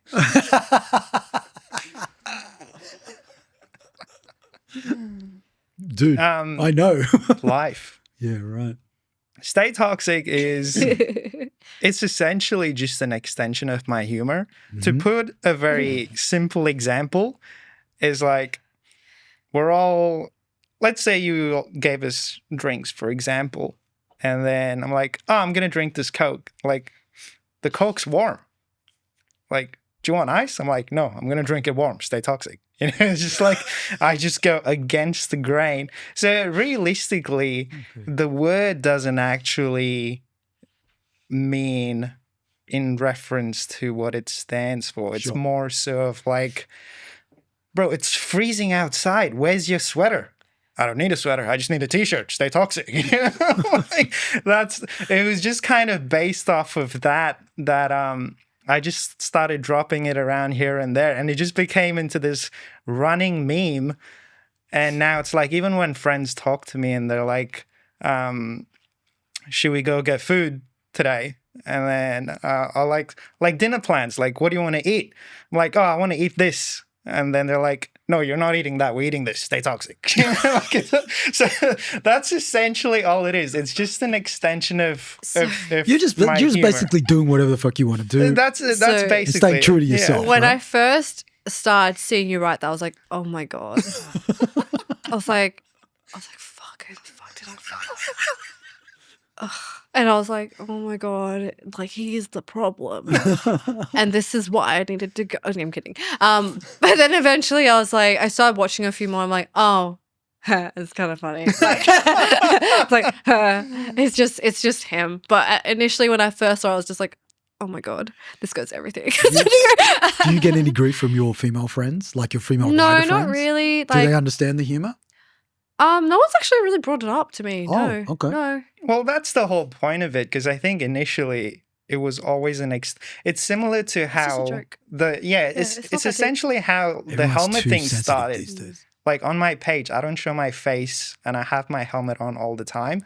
That initially started off as I just didn't like getting candids of myself. Sure. And then when I put a helmet on, voila, I just looked good in every angle possible. But now, that's a sick helmet though. But now there's for me, now when I look at it and they're like, are you ever going to show your face? And when I think of it, it's no longer the initial idea of I don't want to show my face because I don't like. I think right now, the fact that anyone can put on a helmet that's similar to mine or anything like that, they can essentially become exactly who I am. So for me, that's the whole point of it, is like, you don't have to look a certain way. You don't have to do things a certain way. If you just put on a helmet and you get on a bike and you rubber bank, and you can be, I don't know, you can just be a motorbike rider, you know? Like, so you're not necessarily saying you can hide behind the helmet. No, it's just more so. It's a sense of power. It's just like more so, it's like entering a different world, you know? Like when you put on, Oh, it's like all the masks it's everybody the same wears. as wearing good clothes. Exactly. Yeah, That's exactly. Right. That's and exactly how different what is it that to people who wear their online mask to their offline mask? You know what I mean? Yeah. It's those kind of faces. But you're staying true to yourself, and that's 100%. Yeah, that's I was listening to the whole authenticity bit, and I like completely agreed on that, because it's so important to be 100% authentic, because that's when you get burnout, is when you start faking things, and then it's just like, it's too hard to keep up. Yeah, exactly. Because it's going to be like, all right, I'm done for the day. Now I can go back home and just be myself. And it's like, what? Like, Like, what's that? Yeah. You know? But like, yeah, if you ask any of my friends, like, is Mojito like that off camera? He's like, Yes. he's probably even worse off camera. He's like, he's relaxed off camera. Off camera, there's no report button. I think that's There's just yeah. I reckon that's a testament. Stay toxic. That's a testament to how much success you guys have had, is because people can see that, oh my God, you guys are just like normal people like myself, but you're actually doing it. You know what I mean? Like I really feel like my account. I just post when I feel like it. well, you're doing really well. Like, you know what it's like Oh. on Instagram, for example, how hard it is. I mean, this guy's blown up like crazy. You're like, It's Jesus. funny because I was sitting there, I was thinking about that, and I was like, it doesn't even, the numbers don't matter. Like what It Christine's really doing for the doesn't, community Yeah. outweighs anything I've done by 100x. It's quality, not quantity. I'll probably Oh, look at this you, guy. You can argue that I haven't even done anything wanna for the teach- do you need community. to- Like all I've done is No, I've it's probably okay. proved that anyone can make an Instagram account, have fun with it, and then boom, you can have a bunch of followers. Stay toxic. But I think what Christine's doing is actually, which is why I recommended her Yeah. to be on I here love that in you the did. first place, is because she's actually making a change in the community. She's actually providing value, and she's actually basically just setting, you know, basically like an imprint. Yeah. And then we need more people like that that actually want to do that, as opposed to just slap an Insta360 on their windshield and then make some funny videos, and then it's like, okay. I love that at the core of both of what you do is connection. That's the core of it. For me, when I see what you guys are doing, the connection that you have with your audience, with people around you, that's super important. And in a world where even though we seem connected, we're so disconnected, you know, and that community aspect that you're creating, like with you, with your rides that you've created, and obviously the all the women rides as well too, like that's a pretty powerful position that you've put yourselves in. I haven't hosted a ride in a while, but I'll you know take what I it. mean. I'll take it. Maybe I'm just like the one that's crazy and bothered enough to do it, or like too bored to. No, I don't No, know. I think you care too much. You know what I mean? I mean, You I care like about making a events. difference. Like I do like hosting events. So Yeah, and it's great that Got a people few. like you exist. Otherwise, where would these women go? to there. To stay toxic. Join the dark side. Stay toxic. I don't think I used that correctly. I tried. Shit. I remember when we last spoke, you were talking about a new bike that you're peeping. Yes. And we touched on it. Oh, We touched on it. yes, maybe. How I close think. are you to this new bike? Or is it, Well, have you pivoted elsewhere? It's more so just, well, there's two things. One's a realistic purchase and one's a slightly unrealistic purchase. Okay. I'll be open. The realistic purchase, I want a Grom. Okay. That's probably like a small next bike. I feel like that's very doable. I can purchase it. But I also have travel plans and things like that. So I think it's just kind of managing, you know, priorities. Like, it doesn't make sense for me to buy. Like, I currently have 2 bikes. I haven't ridden both of my bikes since the 12th of July. Yeah, it's been raining. And it's like, it's just crazy. been raining every I weekend. rode for the first time in so long in the rain. She loves the rain. What the hell? Yeah. So that's Whoopsie. that's Maybe it's the a guy thing. realistic bike. And then the unslightly out of reach is I really want an H2. You know, He's got the BMW bike. so yeah. But yeah, that's They're so big. We'll see what happens. Yeah. People might look at this and be like, oh, this guy wants an H2. One I'll of stay those. toxic. I'll buy whatever bike I want. Stay toxic. Are you going to do a collab? Have you guys done a collab? No, this is not really. I think this is probably the closest thing to Oh my a God. collab. Collab of what? Just a collab of something. Maybe a Mojito X Riders SZN jacket. But we are in the time now where collabs are everything. This could be the beginning. You heard it first here. My brain is like just tinkering right now. I mean, this guy's You're not power- wrong though. You're Yeah, not it's wrong. great. Like it's a great way to reach, you know, other markets or whatever that you haven't. 100%. I think Yeah. collaboration with brands and just people in general, you can just, oh man, the inspiration. And, Can I give some advice out here? Okay, Okay. so for Yeah, content yeah. creators, Okay. right? And I'm coming from the perspective wait, of a I need brand. to write this down. I'm serious. I'm gonna give some my Wait, hot just let me take. get my notes. I love hot takes. Okay. I love hot cakes. Same. Yum. Okay, go. My hot take as someone for people who are going to become content creators, and this is from the perspective of a brand owner, you need to provide value to the brand. And just asking for free shit and say, I'm going to make you a video, that's the shittest message a brand can receive. And if you show no brand alignment with the brand, done no work on the values that the brand's about, and you just want free shit, like that thing, like I get so many messages and I respond to none of them. I'm an influencer. Send me a hoodie. I think the best I'll one do was a post. I think the best one. Here's the thing: confidence is the first step. So kudos to them for stepping out of their comfort zone and be like, "Hey, I'm gonna like message a brand and just shoot my shot," because I think a lot of people don't. So I'm like, I can learn from that too, because I sometimes hesitate to message, but make sure you have at least some understanding of what you can offer the brand and why you are really good for the role or this opportunity and what you would do different to everyone else out there. It's a fair exchange of value. That's Yes, what I call it. exactly. 100%. Everything essentially is transactional as much as we hate it. Yep. But like, why would I give you a free hoodie if you're going to like, not like, I don't know what you're going to do and I don't know anything about you. And you've made it very clear to me that you know nothing about the brand too. Well, here's an opportunity, Mojito, for you to do a pitch. You're to putting Christine. me on the spot here. I love to put him on spot. Here's To the thing, do Riders SZN hasn't done any influencer stuff because we're focused more on giving back to the customers that support Exactly. so far. well, he's supporting. He's wearing one of your belts. yeah, do you want to come to a photo shoot, a future shoot? There you go. I'll come to a photo shoot. I'll come to I a can see it now. I can see Riders clearly. SZN. Riders SZN. Stay toxic. I don't know about that. I don't know about that. Yeah, maybe not. It's like, oh, we didn't add armor to your hoodie. Stay toxic. Stay dead. we're doubling the price of the hoodie, so double the profits. Stay toxic. Yeah. I think at some So you point. stop. No, that's a good one. We're gonna double the price of the hoodies to make them more expensive, so you won't crash because you just can't do it. Exactly. Oh, yo.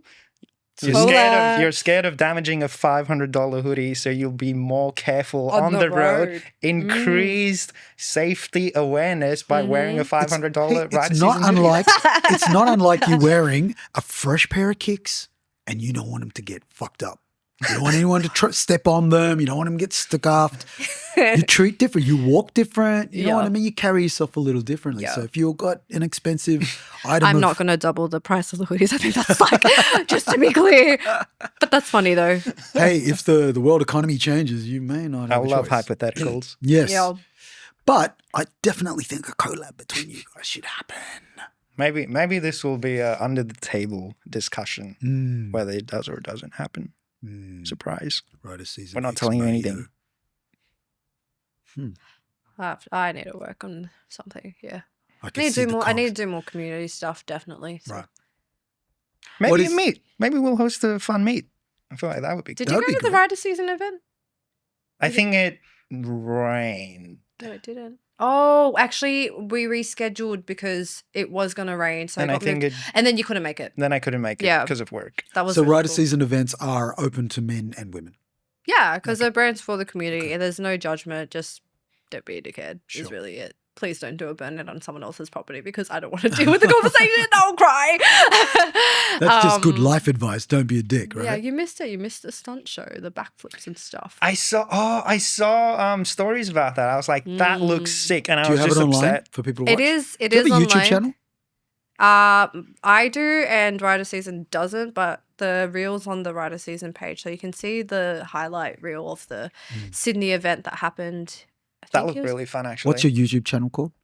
It's just Glamaha Glamaha. Moto, something. I don't know what the actual thing is. Like, is it hyphen? I don't know, Sure. but it's somewhere on my. But if someone types Yeah. in Glamaha, I'm sure my head will pop up, and I'll be like, "Hello, I'm back." Is that where you share the journey more on YouTube than you do on Instagram? Yeah, so I do more long form stuff on like the vlogs of the rides on YouTube Mhm. because I don't think you can capture everything that happens and the conversations in 60 seconds. Yeah, and Yeah. even in the vertical format. Yeah, and also like I don't like shooting vertical. It's just Same. I've just started doing reels, and it was something that I just didn't want to get involved in. yeah. Reels and shorts, because I love my landscape format. If you've seen how it looks, but I've succumbed, and it's actually been doing good. Yeah. Yeah, it helps. Yeah. Look Just at shoot us. further away so you're not like Yeah, that's right. Look at us, content Mm. creators. This is crazy. Do we represent like? So I think I'm Gen X. What are you? You're millennial? That's a secret. Oh, okay. You don't want to divulge. Don't divulge personal information. Fair enough. Well, actually, that's I can chat about that. That's probably just one of my rules that I have, I guess, in relation to wearing the helmet nonstop. Is like my point blank rule, which I guess other people might feel differently, but personally, I just go with my Mojito account is just 0 identifiable personal information online. That's probably kind of how I keep I it. don't even know your real name. Actually don't. I just call you Mojito. And this is what I'm like, fuck, do you call me Christine or Glamaha? I'll call you Christine. Oh my god. Yeah. I actually didn't know what to call, but I thought, no, I'm going to just call it Christine. Just call Please. it Rider SZN. Riders SZN. Hey, Rids? Do you know what though? A lot of people don't know who owns Riders SZN still. And I actually don't mind it that way. Okay. Because I want the brand to stand for itself rather than who runs it. Oh, 100%. So that was you would never see me, like hardly ever see my face on the Riders SZN page. But you wear the apparel, right? When you're... Yes, so do other people. Yeah. You wear the maybe you could, you know what, maybe Hey guys, I'm actually the owner of Rider Plot SZN. twist, we actually have known each other for a long time. Stay And toxic.